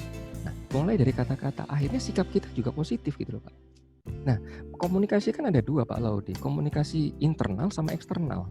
Internal itu kita bicara dengan diri sendiri. Ketika kita bicara diri sendiri positif, keluar pasti positif Pak. Saya akan sharekan sesuatu yang sangat luar biasa. Izin ya, yang tadi yang berkaitan dengan sebentar. Ini tentang bagaimana kita komunikasi secara internal. Mohon izin Bapak Ibu, ini foto saya Pak. Jadi saya nggak mau menutupi, ya saya menggemaskan gitu Pak. Ini foto saya, ini ada di YouTube Pak. Ini eksperimen Pak Laude Bapak Ibu. Bagaimana reaksi nasi terhadap kata-kata. Eksperimennya dengan cepat saja. 8 Mei saya ambil nasi Pak. Nasi ini saya tempatkan 2 wadah. Ya, kemudian saya kasih kata-kata positif dan negatif. Kemudian 1 minggu kemudian, 7 hari kemudian, Bapak bisa lihat Bapak Ibu, ini hasilnya Pak. Yang negatif sudah ada jamur dan warna kuning-kuning di sini. Yang di sini nggak ada Pak jamurnya sama sekali. Warna kuning pun nggak ada. Berbeda sekali. Ini amazing loh Pak. Saya ditanya, kok ini nggak bisa dilogikakan? Ini kuasa Tuhan. Yang kedua, kemudian ini Bapak bisa perhatikan, ini yang negatif. Baru 1 minggu Pak, sudah berjamur kayak tempe itu, terjadi proses kimia. Yang ini positif. Bapak lihat nggak ada warna kuning sama sekali Pak. Saya tidak melakukan rekayasa. Ini foto memang, tapi videonya ada di YouTube New The Glove. Ya, saya sekalian promosi boleh ya Pak ya, supaya subscribe-nya naik. Saya bukan untuk dapat dari YouTube-nya, supaya menginspirasi Pak. Dan 14 hari kemudian Bapak Ibu, bisa Bapak perhatikan yang di sini negatifnya. 14 hari ini Pak. Ini yang negatif. Yang positif tidak berubah secara signifikan. 19 hari kemudian, ini sangat signifikan. Lihat yang negatif. Ini ada lendir Bapak. Warnanya coklat. Di sini tidak ada air dan tidak ada lendir sama sekali. 27 Mei ini Bapak Ibu. Ini Bapak pasti jijik lihat Bapak Ibu. Ini dari kata-kata Bapak Ibu. Ini yang positif, ini yang negatif Pak. Tuh, warnanya coklat. Yang positif berbeda secara signifikan. Warnanya tetap putih. Bawahnya putih Pak. Dan ini yang paling terakhir, 31 Mei, 23 hari kemudian 31 Mei. Ini yang negatif, Pak. Hancur, baunya luar biasa. Ini Pak, saya masih pegang Pak. Saya belum buang ini Pak. Ini baunya luar biasa. Ini hasilnya Bapak, negatif. Dan ini bawahnya berlendir dan sangat luar biasa baunya. Yang positif tetap Pak. Meskipun ada perubahan, saya menyampaikan kepada Bapak Ibu sekalian, maksud saya begini Bapak Ibu, yang positif saja masih berdampak, masih ada yang ada jamurnya, apalagi yang negatif. Nah, dengan percobaan ini Bapak Ibu, statement saya cuma satu Pak Laude, semuanya kembali kepada Anda. Pak, Bapak Ibu, ribuan kalimat yang saya ucapkan, ribuan kalimat yang Bapak sampaikan memotivasi staf Anda tidak akan pernah bisa menginspirasi. Tidak akan pernah menginspirasi. Kita bermain-main Pak Laude ya, ada Pak Laude, Pak Edi yang on kamera, Pak Vira. Mungkin teman-teman yang tidak on kamera nggak apa-apa. Kita coba Pak Laude kita bermain-main inspirasi. Pak, ikutin instruksi saya Pak ya, izin ya Pak ya, izin Pak. Silakan tangan Anda giniin Pak. Digosok-gosok Pak, izin ya Pak. Pak Vira boleh ikut, Mbak Dian boleh ikut. Ayo Pak. Pak Edi, gosok-gosok Pak. Nah, kan dingin di ruangan Bapak. Tempelkan di sini Pak. Tempelkan di pipi. Nah, biar anget. Gosok-gosok lagi Pak. Pegang hidung Pak. Ya, hidung Bapak supaya mancung. Gosok-gosok lagi. Pegang dahi Pak. Pegang dahi. Pegang dahi. Pegang dahi. Dahi. Nah, saya nggak on kamera. Sebagian orang pegang sini Pak. Sebagian orang bagian sini. Dahi Pak. Pegang dahi Pak. Nah, Pak kalau dia agak bingung. Pegang dahi Pak. Pegang dahi Pak. Oke, sebagian orang masih bingung. Ini kan dagu, ini dahi. Maksud saya begini, saya yakin dari 500-600 orang yang ngeliatin tangan kita melakukan peragaan ini, ada yang pegang dagu, Pak. Ini dagu, ini dahi, betul kan? Maksud saya begini, Pak. Sebagian orang itu ngikutinnya bukan dari kata-kata, tapi dari perilaku. Ngikutin pegang di sini gitu loh. Kalau kalimat kita positif sekuat apapun Pak Laude, tapi tindakan kita tidak ubah positif, enggak Pak. Karena orang ngikutin, jadi saya mengatakan begini, ketika saya memimpin sebuah perusahaan, saya menginginkan orang disiplin, maka saya harus disiplin dulu Pak, karena mereka akan melihat tindakan saya. Kalau saya menginginkan karyawan saya masuk jam 8, saya jam 7 saya harus sudah standby. Karena kalimat disiplin sering dia salah artikan sampai saat ini Pak Laude. Disiplin itu bukan mengikuti aturan, itu salah saya katakan. Ini mumpung di YouTube, mumpung didengar teman-teman ESDM. Disiplin bukan ngikutin aturan. Kalau ngikutin aturan itu salah. Itu kenapa terjadi pelanggaran disiplin Pak Laude, Pak Vira. Karena kalau Bapak masuk jam 8, Bapak masuk jam 8, di kantor setengah 8, Bapak nggak disiplin. Karena aturannya jam 8 Pak. Betul kan Pak? Bapak nggak disiplin, Bapak masuk jam 7, jam setengah 8, aturannya jam 8. Kalau jam 4 pulang, Bapak belum pulang, Bapak masih stay sebagai seorang pimpinan jam 5, Bapak nggak disiplin. Aturannya jam 5, jam 4 Bapak harus pulang kok. Nah lalu apa disiplin itu? Ya ini mumpung didengarkan oleh Kementerian ESDM, insya Allah silaturahim. Karena Bapak Ibu saya ngadep kayak, Bapak Ibu kalau ngadep Pak Wiro, Pak Laude ini susah ngadep orang-orang penting gitu. Tapi saya cukup bahagia hari ini Pak Wiro sama Pak Laude ngadep saya gitu. Maksudnya berhadapan gitu, bukan menghadap saya. Begini Mbak, bercanda. Disiplin itu adalah apa yang seharusnya dilakukan, bukan apa yang ingin dilakukan, mengacu dengan aturan. Itu. Ini adalah pengertian disiplin. Jadi apa yang seharusnya dilakukan ketika aturannya jam 8, ya jam 7 harus hadir. Itu yang seharusnya. Nah, ketika jam 4 masih ada pekerjaan, apa yang seharusnya dilakukan? Ya kerjakan, tuntaskan. Meskipun keinginan kita ingin pulang. Apa yang seharusnya ketika kita berangkat pagi work from office ini, jam 8 kita harus masuk. Ya kita berangkat lebih pagi, yang seharusnya. Meskipun keinginan kita masih work from home. Itu disiplin, Pak. Jadi tidak hanya kata-kata, itu jawaban saya. Dari kita berpikirnya bahwa kita bersyukur, kuncinya cuma satu Pak, bersyukur Pak. Karena bersyukur itu harus membandingkan. Membandingkan itu kuncinya. Meskipun kita tidak boleh membandingkan potensi seseorang, tapi bersyukur bisa dikembangkan dengan cara membandingkan. Saya tambahkan Pak Laude, bagaimana mengembangkan bersyukur. Coba Pak ya, istri saya, kalau saya guru Anda, istri saya ASN.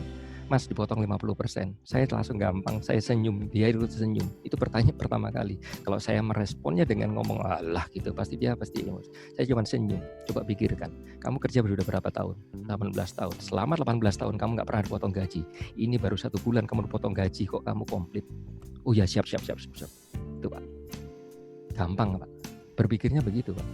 Nggak dapat THR selama Anda kerja, tidak pernah dipotong THR.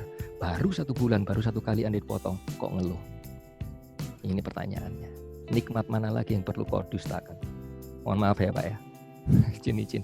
Mudah-mudahan ini menginspirasi Anda. Terima kasih Pak. Terima kasih Pak Nyoman. Terima kasih Pak. Baik, terima kasih Pak Nyoman, Pak Laude. Selanjutnya Pak Sinung mungkin dari Badan Geologi.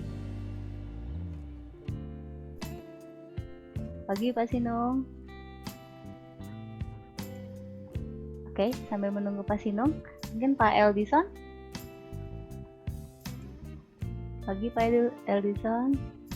Oke, baik, sambil menunggu para panelis lain yang mungkin ingin bertanya, ini udah banyak banget Pak Nyoman pertanyaan dari para peserta. Saya bacakan dari Pak Doni, dari Dirjen Ketenagalistrikan Pak. Ya Pak. Pak Nyoman, bagaimana cara sederhana menyikapi pandangan negatif yang jumlahnya banyak banget nih di sekitar kita saat menghadapi pandemik nih Pak? Iya. Gitu Pak. Jawabannya ada 2 Bu. Kalau saya ya Pak, kepada Bapak yang bertanya, hindari menerima informasi yang nggak penting, sosmed, TV. Saya tidak pernah mengikuti perkembangan tentang COVID Pak. Nggak mau saya. Saya cukup tahu, oh grafiknya sekian, yang sembuh sekian, yang sekian. Dah nggak usah diikutin secara detail. Udah gitu aja Pak. Nggak penting kok Pak. Daripada saya terpengaruh gitu ya. Nah, yang kedua, cari yang seneng-seneng aja Pak. Lihat YouTube, lihat humor. Imun naik Pak. Gitu ya. Lihat istri ketawa. Gampang-gampang aja Pak. Lihat ikan. Gitu-gitu aja. Hindari, ini kuncinya Pak. Hindari menerima informasi yang negatif. Nah, Bapak punya Instagram, saya punya Instagram. Begitu dikunci, dibuka Instagramnya. Saya buka Instagram begini. Seringkali orang kepo, Pak, buka di sini, buka di sini. Di sini Anda begitu klik di sini sesuatu, ngikutin yang negatif semuanya. Saya nggak mau di situ. Saya nggak akan pernah mau buka di situ. Udah, saya nggak mau ada perdebatan di luar sana. Itu urusannya mereka yang berdebat. Yang nyinyir urusannya mereka. Yang penting saya tetap akan memberikan apa yang punya kapasitas saya. Kapasitas saya apa? Ya saya melalui siar, melalui Instagram, melalui YouTube, ya udah itu aja. Persoalan orang yang mengikut omongan saya atau tidak mengikut omongan saya bukan urusan saya Pak. Yang penting saya niatannya lillahi ta'ala. Simple Pak. Gitu gampang. Mohon menginspirasi Pak. Oke, terima kasih Pak Nyoman. Gitu jawabannya Pak Doni. Lihatnya ikan aja Pak Doni, jangan terlalu mantengin pandemik terus gitu ya Pak. Oke, ini udah join nih di kita Pak Sinung. Ya. Mangga Pak Sinung. Pak Sinung. Terima kasih atas waktunya. Ini sangat menarik sekali paparan dari Pak Nyoman. Tadi udah langsung saya follow Pak Instagramnya Pak. Insya Allah langsung saya follow back Pak. Terima kasih Pak Sinung. Wah, kehormatan ini alhamdulillah. Ini yang sedikit menggelitik ya tentang kebahagiaan ini kan kadarnya berbeda-beda. Ini yang tadi saya tulis juga di question and answer itu. Bagaimana kita bisa bahagia ya ketika di lingkungan yang kecil saja ya, di dalam rumah misalnya. Misalnya untuk ngatur istri saya kan seneng banget kerapian, kebersihan, di rumah, ngatur anak-anak. Cuman kalau dia itu pengennya jam sekian harus mulai bebersih, jam sekian ini. Sementara kalau saya pada prinsipnya yang penting anak-anak mau melakukan itu. Nah, perbedaan ini kan kadang di saat saya lagi ikut meeting online atau ini kan misalnya anak-anak, karena anak-anak juga punya jadwal masing-masing ya, ada yang meeting dengan temennya, ada yang ujian online dan lain sebagainya, sehingga ini yang kadang ketika istri kebetulan sudah WFO, dia pulang dari sekolah, loh kok ini belum dibersihkan, ini belum ini, nah ini kan jadi merusak yang tadinya kita sudah tenang bahagia, tiba-tiba jadi kurang bahagia. Nah ini bagaimana menyikapi hal yang seperti itu Pak? Baik Pak, terima kasih. Ini ya, asiknya kalau webinar ini ada curhatan sekalian. Gitu. Benar Pak, itu saya juga pelakunya soalnya Pak. Iya, itu curhatan para suami. Kalau saya sih gampang aja Pak. Silakan kita baca Pak ya. Bahagia tidak harus memiliki segalanya. Bahagia tidak selamanya harus dalam sukacita. Bahagia bisa juga bagaimana menikmati ujian kasih sayangnya dan seterusnya. Pak begini Pak, bahagia itu tanpa syarat Pak. Selama seseorang itu bahagia karena syarat, dia nggak akan pernah bahagia. Karena bahagia itu hak Bapak secara hakikat. Bahagia itu keputusan Pak. Sekarang Bapak ketemu saya bahagia apa enggak? Itu keputusan Bapak. Bahagia, betul. Nah itu kan langsung Pak, imunnya langsung berbeda, wajahnya langsung berbeda. Persoalannya, saya sering begini, mohon izin ya Pak ya, mohon izin ya Pak. Banyak orang itu dilihat dari auranya Pak. Banyak orang gampang kalau ngelihat orang bahagia itu auranya kelihatan kok Pak, positif atau negatif. Itu bagaimana keputusan kita. Gitu aja Pak. Sekarang kalau misalnya, nah bagaimana kita bisa bahagia? Banyak bersyukur Pak. Pak, banyak orang menginginkan perilaku seperti istri Bapak. Banyak orang yang rumahnya acak-acakan, sementara Bapak dapat istri yang sangat teratur, sangat bersih. Ibu saya almarhum Pak, itu ASN juga di pengadilan negeri Pak. Ngepel dalam sehari itu 3 kali Pak. Bangun subuh itu udah ngepel Pak. Siang pulang kantor dulu ASN itu jam 2 ngepel Pak. Malam jam 7 habis sholat isya ngepel Pak. Kita kalau masuk rumah itu jinjit Pak. Oh awalnya itu mama ini gimana sih? Itu saya bilang ini lantai kalau dijilat ini, wah nggak ada kuman Pak, nggak ada yang ngalahin sama ibu saya. Semua dilap Pak. Ngomel tapi Pak, ngomel. Saya baru tahu sekarang itu pendidikan yang sangat luar biasa. Bahwa kebersihan dari bagian dari iman. Jadi Bapak bersyukur Pak, punya istri begitu Pak. Itu gampang Pak. Meskipun saya ditanya sama istri saya, kamu bersyukur nggak punya istri seperti saya? Ya bersyukur. Kenapa bersyukur? Dari rahim mau keluar 2 anak. Titik Pak. Cantik nggak aku? Oh cantik. Oh nggak mau wanita kok. Gampang kan? Simpel kan Pak? Kalau kamu laki-laki, ya kamu ganteng. Oh nggak mau wanita kok. Bahagia nggak kamu hidup sama saya? Selama kamu sama berada saya selalu bahagia. Kalau saya nggak bahagia, kita udah cerai. Titik. Gampang, simpel. Ngapain buat ribet Pak? Kebahagiaan, keputusan Bapak. Terima kasih Pak Sinung. Itu. Oke. Terima kasih Pak Sinung, terima kasih Pak Nyoman. Saya selalu bersyukur, berusaha untuk selalu bersyukur. Ya. Amin. Alhamdulillah, amin. Baik, selanjutnya kepada Pak Eldison, sudah join di kita. Pagi menuju siang Pak Eldison.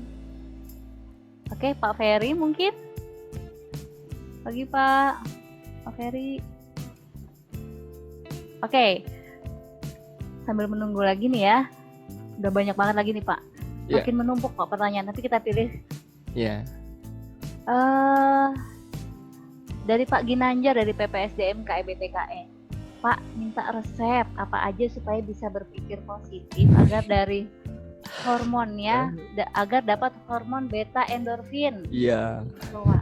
Iya, saya bukan dokter loh, minta resep. Minta resep nih. Iya. Ini berdasarkan pengalaman ya Pak. Itu yang saya sharingkan tadi sama Pak Sinung juga. Banyak bersyukur Pak. Bersyukur itu berbagi. Banyak bersedekah Pak. Banyak berbagi, banyak bersedekah. Karena bersyukur itu kan kalau saya mengatakan bersyukur itu bukan alhamdulillah puji Tuhan, itu bukan sekedar itu. Tapi bersyukur alhamdulillah ya Rob gitu Pak, sepenuh hati. Karena banyak orang di gajinya 1 juta, alhamdulillah gaji saya 1 juta, naik 5 juta, alhamdulillah naik 5 juta, naik 10 juta, alhamdulillahnya nekennya beda Pak. Begitu dipotong gaji, dapatnya alhamdulillah masih dapat, alhamdulillah mukanya beda, itu nggak alhamdulillah Pak, nggak bersyukur. Bersyukur itu Pak berterima kasih, terima dan kasih. Dalam konsep agama, saya sudah sampaikan semuanya. 5 agama di Indonesia yang terjadi, semua konsep agama ada. Bersedekah itu agama Islam. Bersedekah itu sesuai kemampuan Anda. Bukan persoalan ikhlas nggak ikhlas, pokoknya sesuai dengan kemampuan Anda. 2, di agama Kristen ada nggak? Ada pas 10-an. Di agama Hindu, Pak Wiro tahu persis. Ini jeru nih, kalau saya panggil jeru nih. Ini jeru ya, pasti ada di sana. Di agama Buddha, ingat agama Hindu dan Buddha itu ada karma baik dan karma buruk. Ketika Anda memberi pasti akan diberi. Di agama Buddhis atau di Tionghoa Ada Pak kepingin itu. Banyak bersyukur Pak, banyak memberi Pak. Pasti akan kembali. Meskipun Anda tidak harus berharap untuk kembali.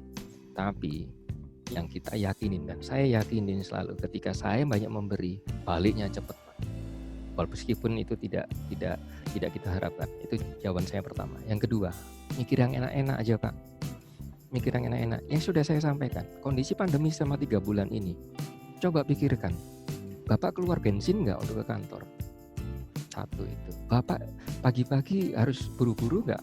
Fight dengan traffic? Enggak juga. Nggak harus. Bapak harus meeting di rumah? Iya meeting. Tapi saya Pak ya izin ya. Mohon Bapak izin. Saya ngaku aja. Saya pakai batik rapi Pak. Bapak nggak tahu kan saya pakai celana pendek. Nikmat mana lagi harus didustakan?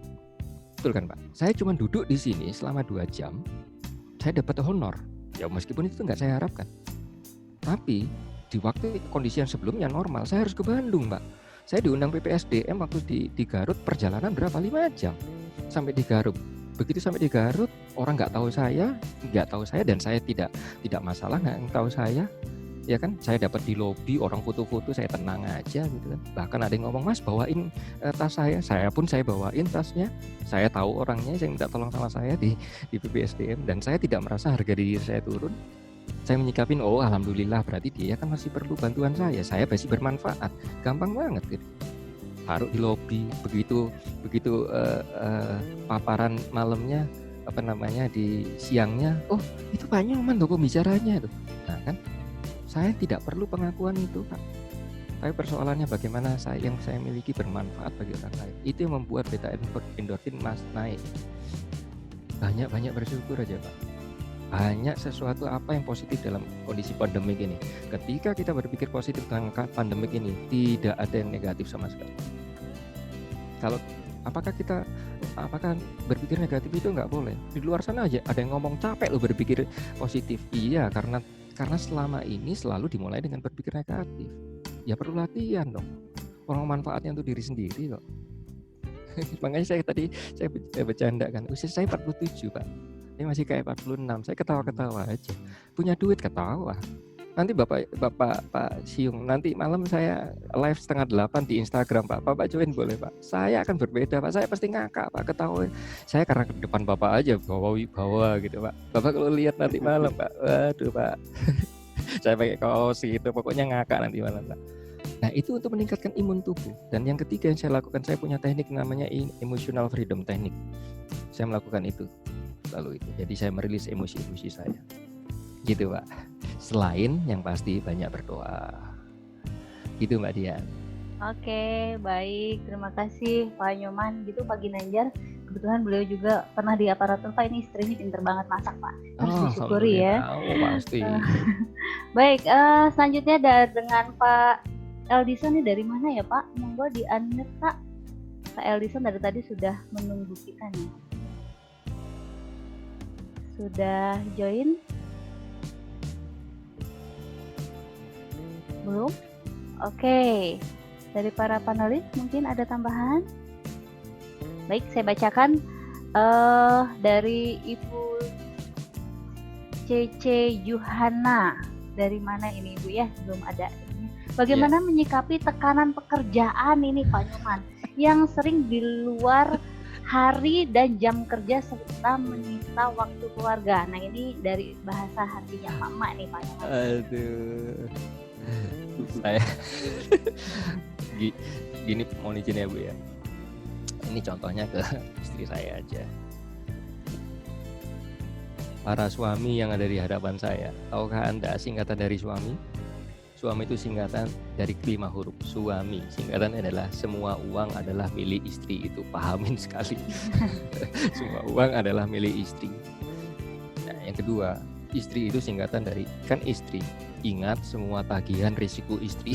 Itu bercandaannya ya. Gini Bu, secara saya berkeyakinan Muslim. Saya sampai saat ini tidak tahu gaji istri saya. Dan saya tidak berusaha untuk tahu. Karena itu hak istri saya.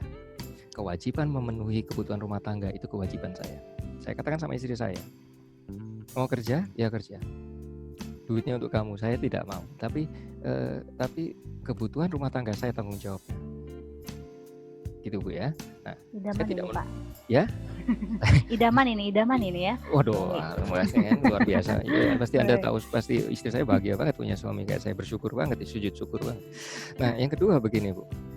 Artinya saya tidak memaksa istri saya atau mengharuskan istri saya untuk bekerja. Saya cuma syaratnya satu. Kamu mau kerja, tetap kerja, mau. Kalau kamu di rumah jangan dong. Kan aku kan sekolah tinggi-tinggi, kuliah dan sebagainya. Istri saya insinyur pertamanan Bu Dian, kerja di dinas pertamanan, promosi ya mudah-mudahan dinas pertamanan. Kamu kerja? Iya. Tetap ingin kerja? Iya, oke. Syaratnya satu, lakukan dengan senang hati. Diam dia. Kenapa ya? Karena itu syarat untuk kamu memperoleh hasil yang berkah. Ketika kamu ngeluh, berhenti. Oke ya, kita deal. Saya bilang begitu. Selama 18 tahun nggak ada ngomel. Ini pagi-pagi udah berangkat. Oh, gembira banget berangkat. Karena itu energinya. Ingat Bu, catatannya. Apapun yang kita terima dari hasil mengeluh nggak berkah. Tanda-tanda orang nggak berkah, keluarganya sakit-sakitan. Ada aja pengeluarannya. Ada ya sakit. Ada aja pengeluarannya.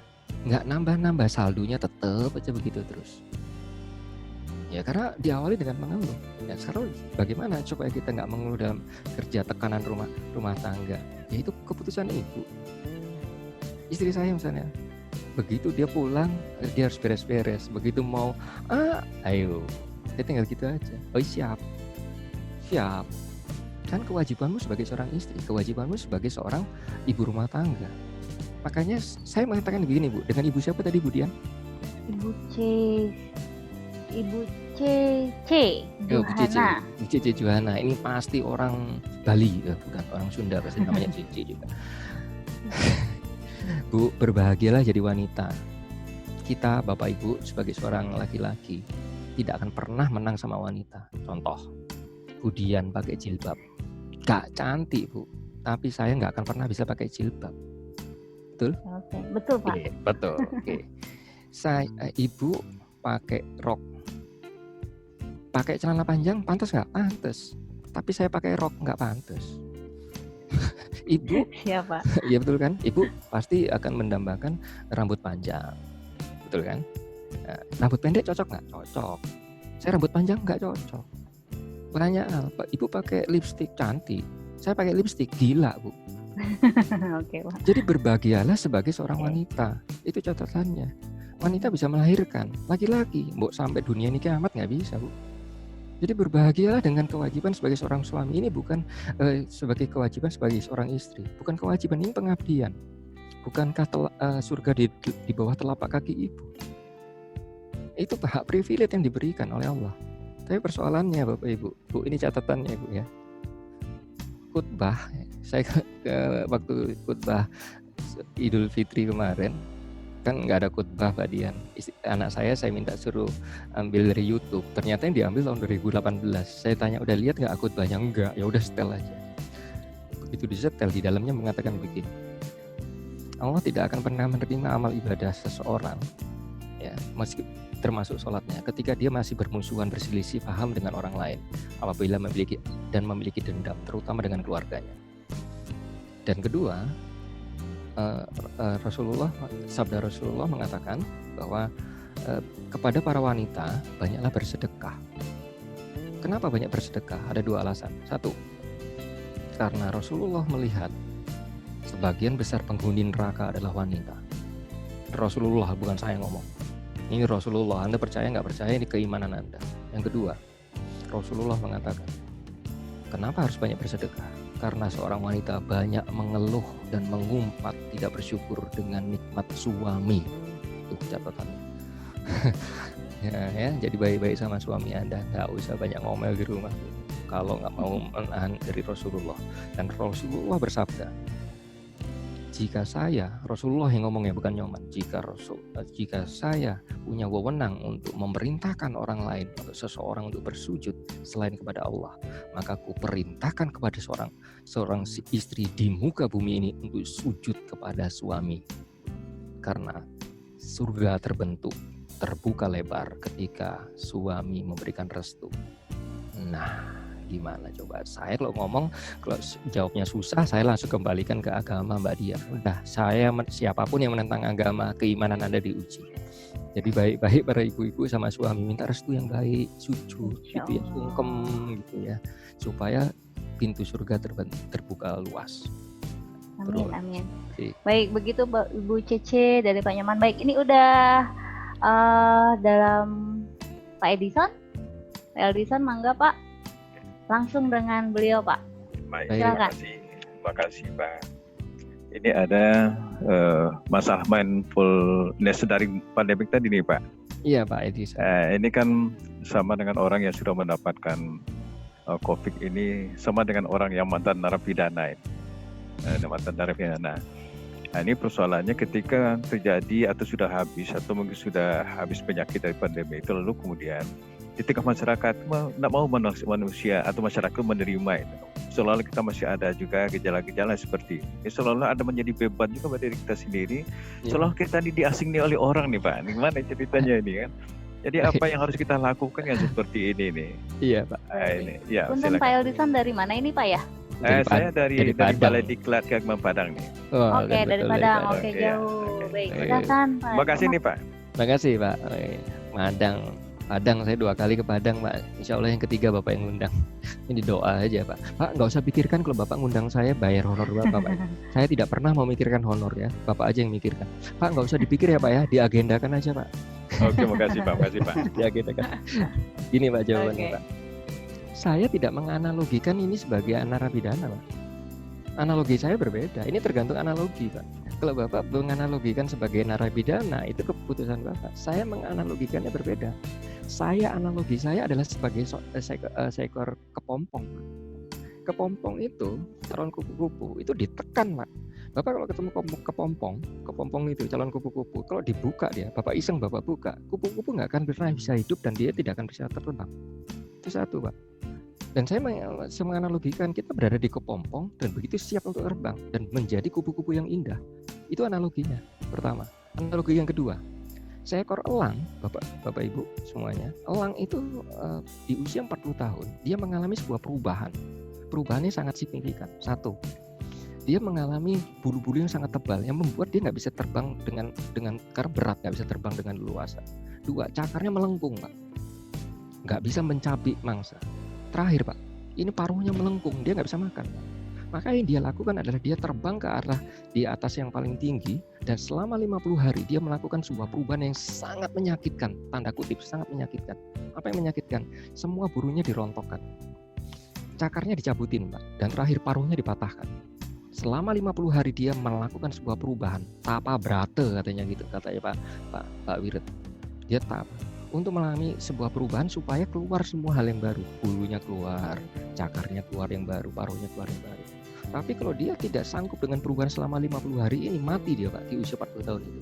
Tapi dia berhasil dalam 50 hari ini mengalami sebuah perubahan yang sangat menyakitkan itu, maka dia akan terbang sampai bisa hidup 30 tahun kemudian. Ini sebuah analogi yang sangat luar biasa untuk menyikapi pandemik ini.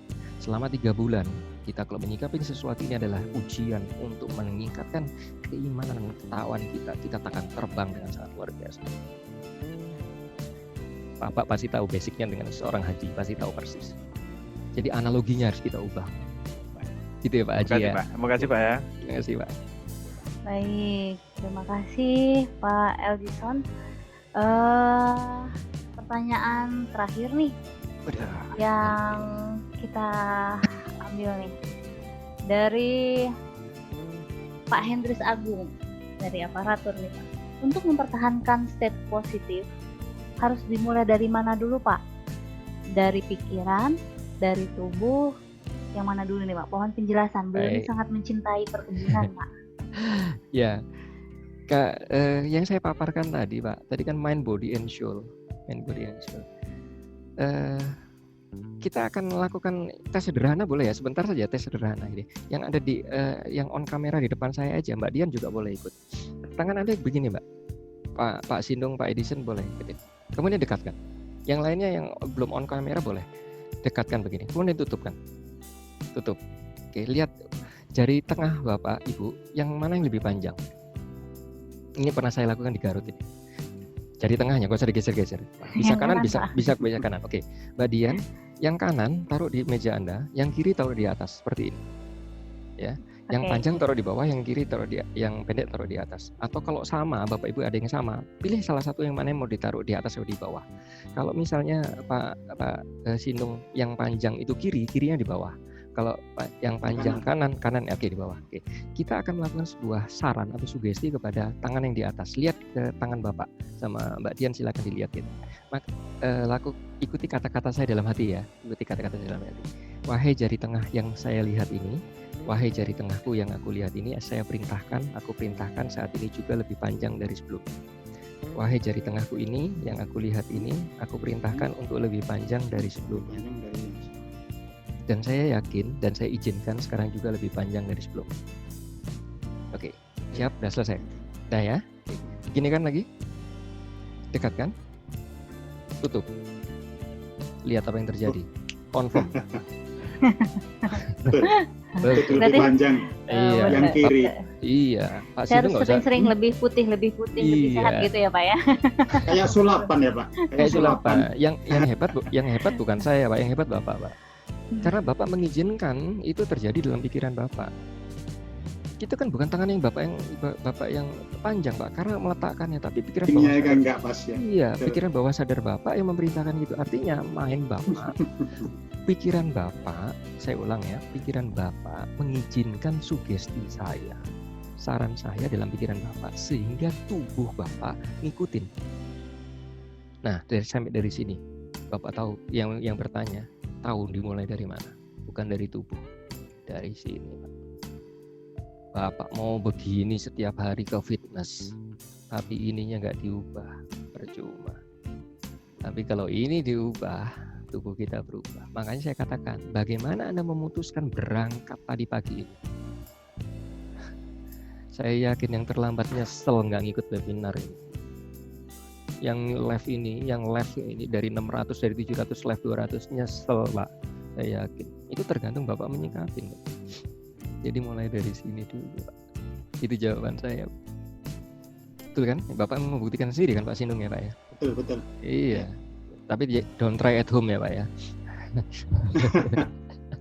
Ini di rumah saya Pak. Iya. Gitu ya. Silakan. Ada lagi? Oke, baik. Terima kasih nih Pak. Ini masih ada pertanyaan, please dong Mbak Dian, katanya ini saya masih ada pertanyaan lagi nih Pak. Netizen Pak, biasa Pak ya. Ini dari Bu Eka Prasetya dari Kemen Desa. Apa yang bisa dilakukan Pak untuk tetap menjaga rasa bahagia dan penuh syukur ketika kita melakukan hal-hal yang monoton Pak selama pandemi?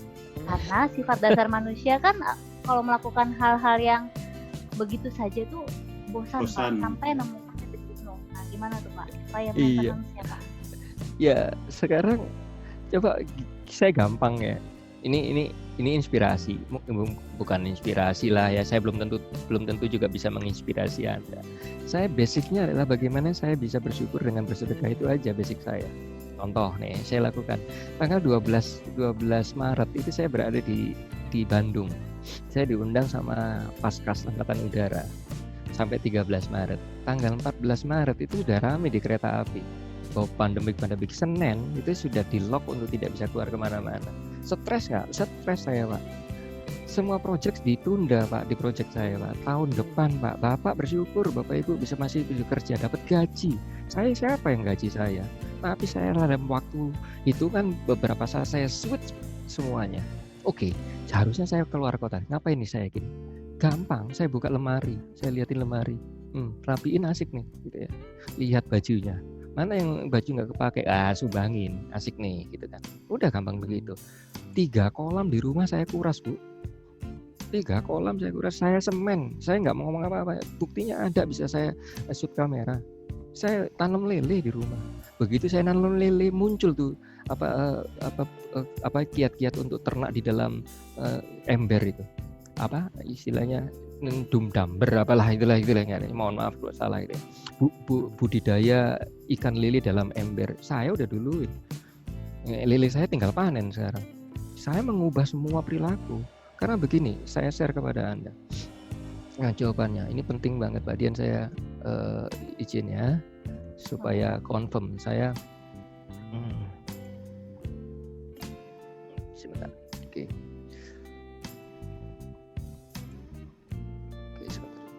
Maaf. Oke.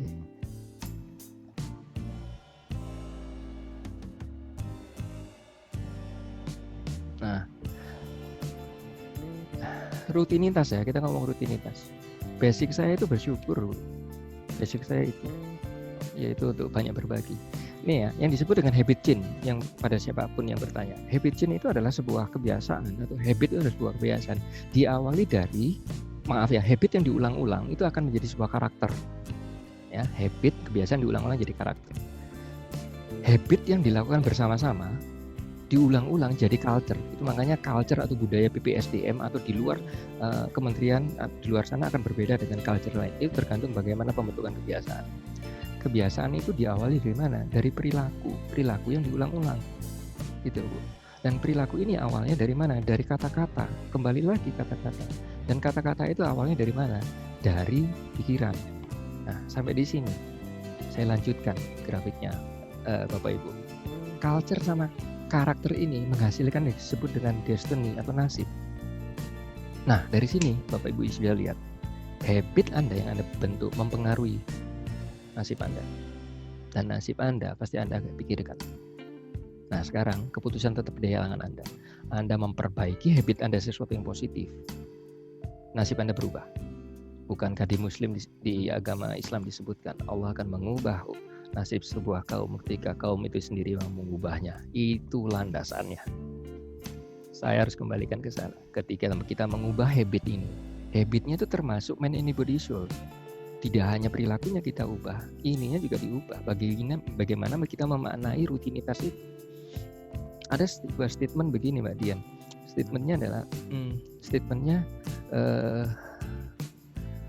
vision without action is just vision without action is just a dream. Visi tanpa aksi hanya sebuah mimpi. Ini sering didengar ini. Action without vision is just an activity. Dan mungkin sebagian orang bekerja terjebak dengan statement kedua ini. Action without vision is just an activity.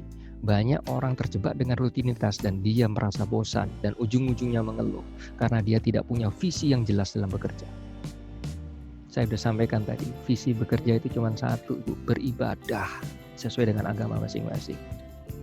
Kenapa bekerja itu ibadah? Karena kita ada interaksi di sana, kita ada sosialisasi, ada hubungan di sana. Kita bisa menyenangkan orang lain, ada hablum minannas di sana. Dan ujung-ujungnya adalah hablum minallah. Dan statement yang ketiga adalah vision with action, you can change the world. Ketika Anda punya tujuan untuk bekerja itu untuk apa, dan aksi Anda mengikuti, Anda akan mengubah nasib Anda. Itu catatannya. Jadi harus jelas visinya. Nah, saya lanjutkan, pertanyaan ini menggelitik begini. 2009 saya keluar karena saya sudah mengeluh, Bu. Gaji saya gede, Bu. Tinggi banget tahun 2009 itu. Sebagai seorang pimpinan, gede banget. Sampai pimpinan saya mengatakan begini, gaji kamu kurang Nyoman Corporation. Enggak cukup. Tunjangan cukup. Mobil enggak diganti, harus diganti. Enggak perlu itu. Karena saya sudah mulai mengeluh, Pak. Itu saja. Loh, kan kamu nggak ada kerjaan. Ya justru saya nggak ada kerjaan. Saya mau keluar karena saya tidak mau, Pak. Saya tidak mau keluarga saya dapat sesuatu yang bukan hak saya. Rumah saya di Cinere, tapi 5:30 saya sudah berangkat, Mbak Dian. Jam 6:30 saya sudah di kantor. Yang buatin kopi itu office boy itu saya kok. Jadi office boy datang jam 7, kopi udah ada di pantry. Pak, terima kasih ya Pak. Tuh. Nikmat mana lagi yang kau dustakan? Saya pernah marah begini Mbak Dian sama office boy saya. Ya mohon maaf ya Bapak Ibu ya, saya memaki itu. Goblok kamu jadi office boy gini aja nggak bisa, tidak ada sesuatu. Office boy saya ini menjadi saya berubah saat itu juga. Ini makanya ada tagline, mungkin tidak penting lagi menjadi orang penting, yang penting jadikan orang lain penting sehingga kita lebih penting di mata orang terpenting sekalipun. Saya terinspirasi sama office boy saya gini. Ketika saya ngomong goblok itu aja nggak bisa. Office boy saya mengatakan, Pak Nyoman, kalau saya pinter saya jadi GM, karena saya goblok saya office boy. Assalamualaikum, misalkan gitu. Itu saya nggak ketawa, saya ditampar Mbak Dian. Oh bener ini, bener banget. Omongannya ini penuh makna namanya. Kalau saya pinter Pak Nyoman, saya jadi GM. Karena saya goblok, saya jadi office boy. Oh iya bener. Itu teman-teman saya yang satu level ketawa. Tapi saya, benar juga, ya Allah. Saya panggil, saya minta maaf sama Gus Boy. Saya panggil, saya private, saya minta maaf. Saya emosi, tapi saya terima kasih kamu catat saya. Dari situ saya melihat jabatan itu amanah. Hati-hati dengan omongan. Dari situ saya benar-benar berkaca dengan sesuatu yang sangat luar biasa. Jadi terima kasih Office Boy saya. Gitu. Oke, baik, terima kasih Pak Nyoman. Iya. Ini terakhir dari Dirjen EBTKE Pak, Ibu Asri Uswatut Nisa. Ya. Pak Nyoman, bagaimana pandangan Bapak nih terhadap orang-orang yang menganggap remeh COVID dan tidak mengikuti protokol-protokol pencegahan COVID karena berpikirnya terlalu positif Pak gitu kan, sebagai udahlah nggak usah pakai masker, positif aja, kita sehat yuk gitu, udah nggak apa-apa ngopi aja di kafe, nanti nambah imun biar bahagia gitu. Bagaimana Pak? Ya, nah terima kasih Ibu dari Ibu Dirjen ya, wah makasih banget itu dari Dirjen. Ya. Nah, terima kasih saya diingatkan. Berpikir positif itu bukan berarti kita tidak punya pertimbangan. Semua yang berlebihan tuh nggak baik. Yang cukup aja di levelnya. Minum air putih, saya revisi, bukan minum air putih. Minum air mineral itu bagus. Kebanyakan juga nggak bagus. Gitu kan, segala sesuatu yang kebanyakan nggak baik. Berpikir positif bagus nggak? Bagus. Terlalu positive thinking, dia terjadi apa? Jadi sombong. Dia akan mendewakan pikirannya. Gampang. Saya kan berpikir positif, semua kan di tangan Tuhan. Salah. Tuhan gak punya tangan. Ubah kalimat Anda. Tuh, yakin Tuhan punya tangan? Gak punya tuh. Belum tentu, karena gak tahu kok. Jadi diubah. Nasib itu Tuhan menentukan. Ya, takdir kan ada dua. Takdir yang bisa diubah sama takdir yang gak bisa diubah. Yang gak bisa diubah, setiap manusia pasti mati. Itu takdir nggak bisa diubah. Tapi nasib, takdir yang bisa diubah apa? Nasib. Berdasarkan kehidupan kita mau panjang umur, saya panjang usia dengan keberkahan atau tidak, itu nasib, bisa diubah. Nah persoalannya begini, kalau ada yang berpendapat bahwa kan Tuhan yang menentukan, jadi saya nggak usah pakai masker, tenang aja saya berkumpul dengan anak, itu konyol dan itu goblok, saya bilang. Saya kalau ditantang, Mas Nyoman berani nggak? Kan berpikir positif keluar. Ya bukan begitu, itu konyol. Itu ngadu ilmu. Ban putih gitu ya, karate pakai ban putih, ngadu ilmu sama yang ban hitam. Ya pasti kalah. Wong ini makhluk nano yang nggak pernah bisa kelihatan. Kalau musuhnya kelihatan, kita tantang bareng-bareng Pak. Ayo kita fight. Wah ini nggak kelihatan musuhnya. Kan begitu. Nah justru ini kita harus smart. Karena kita nggak tahu musuh kita pakai cara yang smart. Karena musuh kita kan smart, ya kita harus lebih smart. Kita nggak keluar, kita proteksi diri, kita pakai masker, jaga kebersihan. Dulu 3 bulan yang lalu semua berbondong-bondong pakai masker. Ini hand sanitizer semua pakai, disemprot kanan kiri.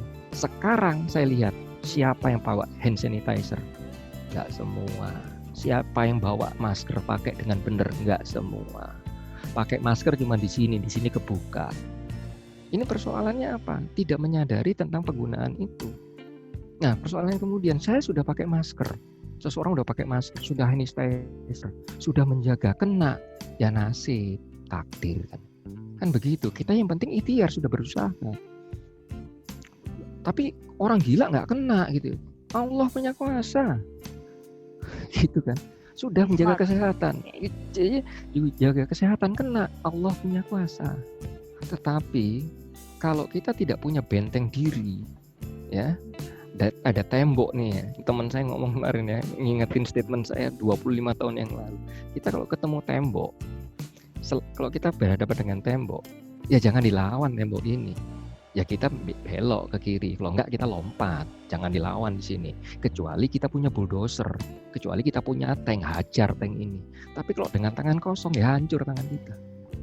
Caranya berpikir gitu. Jadi berpikir positif juga harus smart.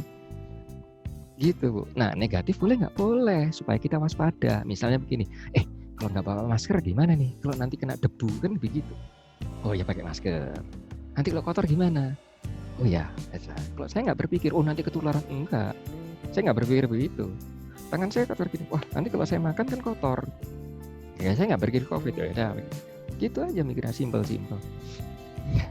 Kalau masih tetap kena, ya kuasa Tuhan. Itu Oke. aja. Itu Mbak Baik, Dian.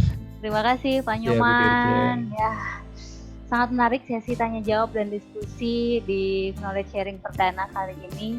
Juga para peserta sangat antusias bertanya. Ini sebenarnya masih banyak banget Pak pertanyaan, cuma kita terbatas dengan waktu. Mohon maaf para peserta, mudah-mudahan akan ada knowledge sharing selanjutnya. Siap-siap Pak. Dari paparan dan tanya jawab diskusi ada beberapa poin penting yang kita dapatkan hari ini di catatan saya. Ya, the law of attraction tadi Pak, hukum ketertarikan ya. Artinya positif atau negatif pola pikir dan sikap kita yang akan kembali lagi ke kita pribadi. Ya, tergantung dari sudut pandang kita dalam menghadapi kehidupan ini. Jadi kalau hari ini kita masih cantik, ganteng, tanpa keriput, itu berarti kita memiliki pasangan yang tepat ya. Kita bahagia gitu ya. Di eman-eman pasangannya Bapak dan Ibu. Harus banyak bersyukur, antusias ya, bangga pada pekerjaan kita, bagaimana memberikan yang terbaik, bagaimana kita bisa memberikan karya, itu yang paling penting. Dengan apa kita harus bahagia itu tadi. Hierarki kebutuhan ya, back to basic dalam saat ini ya Pak ya. Basicnya kesehatan itu menjadi paling penting juga. Dan 5 hal positif yang tadi kita cermati dari paparannya Pak Nyoman adalah bagaimana sekarang kita berpikir positif, berkata yang positif, even itu dalam hati, berkata sendiri. Jadi kan kurangilah persentase 65% itu nanti ya. Bagaimana kita berperilaku positif, bergaul dengan orang-orang yang positif.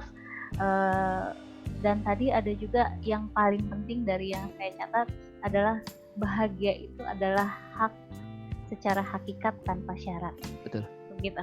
Baik, terima kasih Pak Nyoman. Selanjutnya kita akan masuk ke sesi self hypnosis yang akan dipandu langsung oleh Pak Nyoman dan tim. Mohon diingatkan kepada Bapak dan Ibu peserta sebelum memulai sesi ini untuk tidak mengoperasikan mesin. Anda yang sedang berkendara tidak diperkenankan, atau sedang mengoperasikan handphone atau gadgetnya mohon dimatikan terlebih dahulu. Terima kasih. Baik, kepada Pak Nyoman dan tim dipersilahkan. Baik. Bapak Ibu, saya diminta oleh Pak Wira dan teman-teman untuk memandu Anda untuk melakukan reprogramming mindset, dan kita akan lakukan paling tidak selama 10 menit ke depan. Nah, Bapak Ibu silakan posisikan tubuh dan tubuh Anda serileks senyaman mungkin. Anda boleh bersandar di posisi masing-masing. Bagi yang di rumah boleh santai aja kayak Pak Sinung. Dan kita akan mulai dan niatkan kepada diri Anda semuanya untuk memasuki kondisi yang sangat rileks. Mohon izin Mbak Dian, bisa dibuka lock-nya untuk Mas Jonathan, lock share-nya. Dia akan buat lock share untuk Pak Jonathan. Ya, udah open ya. Oke, silakan Jo, lagunya Jo, Mas Jonathan. Kecilin lagi dikit, tolong turunkan. Terus turun lagi, turunin lagi. Dikit lagi Jo. Turun. Dikit lagi, satu bar. Naik dikit. Oke. Baik Bapak Ibu, sambil Anda mendengarkan sebuah lagu, saya akan memandu Anda untuk melakukan progresif relaksasi dan akan melakukan reprogramming kepada pikiran Anda. Insya Allah ini bermanfaat. Mari posisikan tubuh Anda dan pikiran Anda untuk masuk dalam kondisi yang rileks. Tarik nafas Anda dan hembuskan perlahan-lahan. Tarik nafas yang dalam, hembuskan perlahan-lahan. Saya akan menghitung dari angka 5 menuju angka 1. Di angka 1 nanti, Anda akan merasakan kondisi yang sangat rileks, nyaman, dan damai. 5. Tarik nafas yang dalam, hembuskan perlahan-lahan. Tarik nafas yang dalam dan hembuskan perlahan-lahan.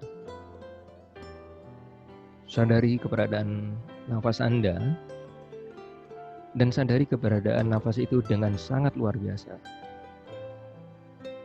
Tarik nafas yang dalam, hembuskan perlahan-lahan.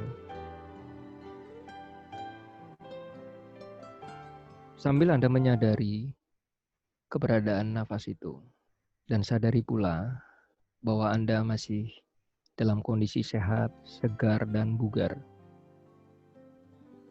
4. Tarik nafas yang dalam, hembuskan perlahan-lahan.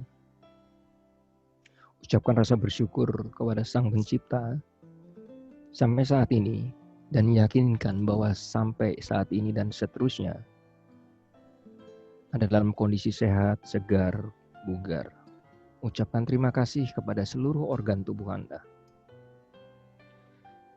Terima kasih kepada jantung Anda yang telah memompa darah ke seluruh tubuh Anda. Terima kasih pula, ucapkan terima kasih kepada paru-paru Anda yang sampai saat ini memompa udara yang segar ke seluruh tubuh Anda. Dan yakini paru-paru Anda mulai saat ini dan seterusnya dalam kondisi yang sehat, segar, dan bugar. Terima kasih pula kepada lambung Anda yang telah memproduksi dan menyalurkan semua sari-sari makanan yang sangat luar biasa. Dan pastikan lambung itu tetap bekerja dengan normal, sehat. Terima kasih pada lambung. Anda juga bisa menyampaikan terima kasih kepada seluruh tubuh Anda, kepada pikiran Anda. Dan yakinkan sampai mulai saat ini dan seterusnya. Hanya izinkan untuk memikirkan sesuatu yang positif, menyenangkan. Memikirkan sesuatu yang penuh dengan rasa bersyukur. Terima kasih pula kepada tangan Anda yang sampai saat ini dalam kondisi yang sehat, segar, dan bugar, bisa beraktivitas sesuai dengan apa yang Anda inginkan. Dan perintahkan kepada kedua tangan ini hanya untuk beraktivitas untuk hal-hal yang positif dan memberdayakan. Anda juga bisa berterima kasih kepada kedua kaki Anda yang sampai saat ini dalam kondisi yang sehat, normal. Terima kasih kaki ini yang selalu semangat bergerak, berjalan, mengikuti perintah Anda kemanapun Anda menginginkan melangkahkan. Terima kasih kepada seluruh tubuhku yang sangat luar biasa. 3. Tarik nafas yang dalam dan hembuskan perlahan-lahan. Ucapkan rasa bersyukur kepada Sang Pencipta. Sampai saat ini, Anda, saya, dan seluruh keluarga yang hadir dalam acara ini dalam kondisi sehat, segar, bugar. Tarik nafas yang dalam dan hembuskan perlahan-lahan. 2. Anda semakin menyadari dan merasakan tubuh Anda benar-benar rileks dan santai. Bahkan ketika Anda mencoba untuk bergerak sedikit saja, justru Anda ditarik untuk dalam kondisi yang sangat santai dan rileks. Apapun yang Anda dengar, Anda tetap fokus dengan apa yang saya sampaikan. Dan 1. Rasakan tubuh Anda dan pikiran Anda benar-benar rileks dan nyaman. Sedemikian nyamannya, Anda hanya fokus dengan apa yang saya sampaikan. Anda hanya fokus dengan apa yang saya sarankan. Mulai saat ini dan seterusnya, saya hanya mengizinkan untuk berpikir positif dan menyikapi segala sesuatunya dengan positif. Mulai saat ini dan seterusnya, saya mengizinkan dan saya memutuskan untuk lebih banyak bersyukur. Bersyukur atas nikmat Tuhan. Bersyukur atas nikmat dan karunia keluarga yang sehat. Mulai saat ini dan seterusnya, saya memastikan untuk bekerja lebih semangat, lebih antusias. Berharap keberkahan dari Sang Pencipta. Bekerja dengan antusias. Bekerja dengan rasa bersyukur. Bersyukur untuk banyak berbagi. Bersyukur untuk banyak bersedekah. Tarik nafas yang dalam dan hembuskan perlahan-lahan. Saya akan menghitung dari angka 1 menuju angka 3. Di angka ketiga nanti, Anda akan terbangun dalam kondisi yang sehat, segar, bugar, lebih sehat dari sebelumnya. Sehat walafiat, lebih bugar dari sebelumnya. Lebih segar dari sebelumnya. Tarik nafas yang dalam, hembuskan perlahan-lahan. Rasakan tubuh Anda semakin segar, bugar. Rasakan nafas Anda mengalir dengan sangat sempurna.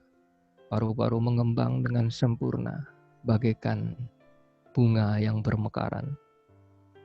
Jantung memompa darah ke seluruh aliran tubuh Anda dengan sangat sempurna. Berdenyut dengan sangat luar biasa. Darah-darah segar mengalir dari pikiran, dari otak, menuju ke seluruh tubuh Anda. Apapun yang Anda dengar, Anda tetap fokus dengan apa yang saya sampaikan. Begitu nikmatnya, sangat luar biasa ketika tubuh ini segar, bugar. Tarik nafas yang dalam dan hembuskan perlahan-lahan. Ketika Anda menyadari tubuh Anda semakin segar, bugar, rileks, dan nyaman, Anda semakin bersyukur dengan nikmat Tuhan yang sangat berkelimpahan ini. Bersyukur menjadi seorang yang sangat luar biasa, masih diberikan kepercayaan untuk berkarya di lingkungan PPSDM, aparatur Kementerian ESDM. Bersyukur masih diberikan penghasilan yang dapat menghidupi keluarga. Bersyukur diberi kepercayaan dengan amanah dan jabatan. Tarik nafas yang dalam, hembuskan perlahan-lahan. Ketika Anda menyadari rasa syukur ini, dengan alasan yang tidak jelas, entah kenapa pikiran Anda semakin merasa segar, bugar, semakin positif menyikapinya, semakin bersyukur dengan nikmat Tuhan. 3. Tarik nafas yang dalam, hembuskan perlahan-lahan. Anda boleh menggerak-gerakkan tubuh Anda secara perlahan dan membuka mata Anda secara perlahan. Dan panjatkan doa atas nikmat dan karunia-Nya sampai saat ini, dan yakini sampai seterusnya Anda dalam kondisi sehat, segar, bugar, dan penuh rasa bersyukur dengan keberlimpahan Sang Pencipta. Bersyukur dengan nikmat silaturahmi. Bersyukur memiliki kawan-kawan, teman-teman yang sangat luar biasa. Bersyukur memiliki keluarga yang lengkap. Bersyukur memiliki orang tua. Bersyukur memiliki ibu. Bersyukur memiliki bapak. Bersyukur memiliki pimpinan-pimpinan yang sangat luar biasa. Bersyukur memiliki staf-staf yang sangat luar biasa. Dan bersyukur sampai saat ini dan seterusnya kita masih bisa berkarya di negara Indonesia tercinta. Terima kasih Bapak Ibu. Insya Allah ini bermanfaat. Tepat jam 11 siang. Insya Allah semuanya segar. Alhamdulillah. Baik. Terima kasih Pak Nyoman dan tim. Aplaus buat kita semua. Bapak Ibu. Baik, dengan demikian Bapak dan Ibu berakhir sudah acara knowledge sharing kita kali ini. Semoga kita makin bersyukur dalam hidup, selalu diberikan kebahagiaan, kesehatan dan semangat baru untuk memberikan yang terbaik kepada masyarakat sebagai ASN. Baik, izinkan kami undur diri. Terima kasih. Billahi taufiq wal hidayah. Wassalamualaikum warahmatullahi wabarakatuh. Sampai jumpa di knowledge sharing selanjutnya. Baik, acara saya kembalikan kepada Pak Andre. Silakan Pak Denny. Baik, terima kasih Bu Dian. Mohon sekali lagi aplaus yang meriah dari para panelis kepada narasumber dan juga moderator. Alhamdulillah luar biasa. Paparan berjalan dengan menarik. Pak Nyoman juga sudah memberikan kita trik-trik atau cara-cara untuk tetap bahagia, bersyukur, agar kita bisa menjalani kehidupan kita atau pekerjaan kita dengan senang, bahagia, sehingga kita bisa menjadi produktif dalam menjalani kehidupan kita sehari-hari. Dan juga tadi pertanyaan begitu banyak dari para peserta, namun karena keterbatasan waktu, moderator hanya menampung beberapa pertanyaan saja yang mungkin nanti bisa dilakukan di sesi yang akan datang. Bapak Ibu, kita akan masuk sesi foto bersama. Mohon seluruh panelis mengaktifkan videonya masing-masing dan mengarahkan ibu jarinya ke arah kamera. Sekali lagi, mohon kepada seluruh panelis mengaktifkan videonya dan mengarahkan ibu jempolnya, ibu jarinya kepada kamera masing-masing. Smile, ya silakan diambil. oleh tim panitia. 1, 2, 3. Ya, terima kasih pada seluruh panelis, Terima kasih. co-host dan host atas waktunya. kasih. Moga-moga kita menjadi tercerahkan. Amin. Bagaimana cara kita bahagia dan bersyukur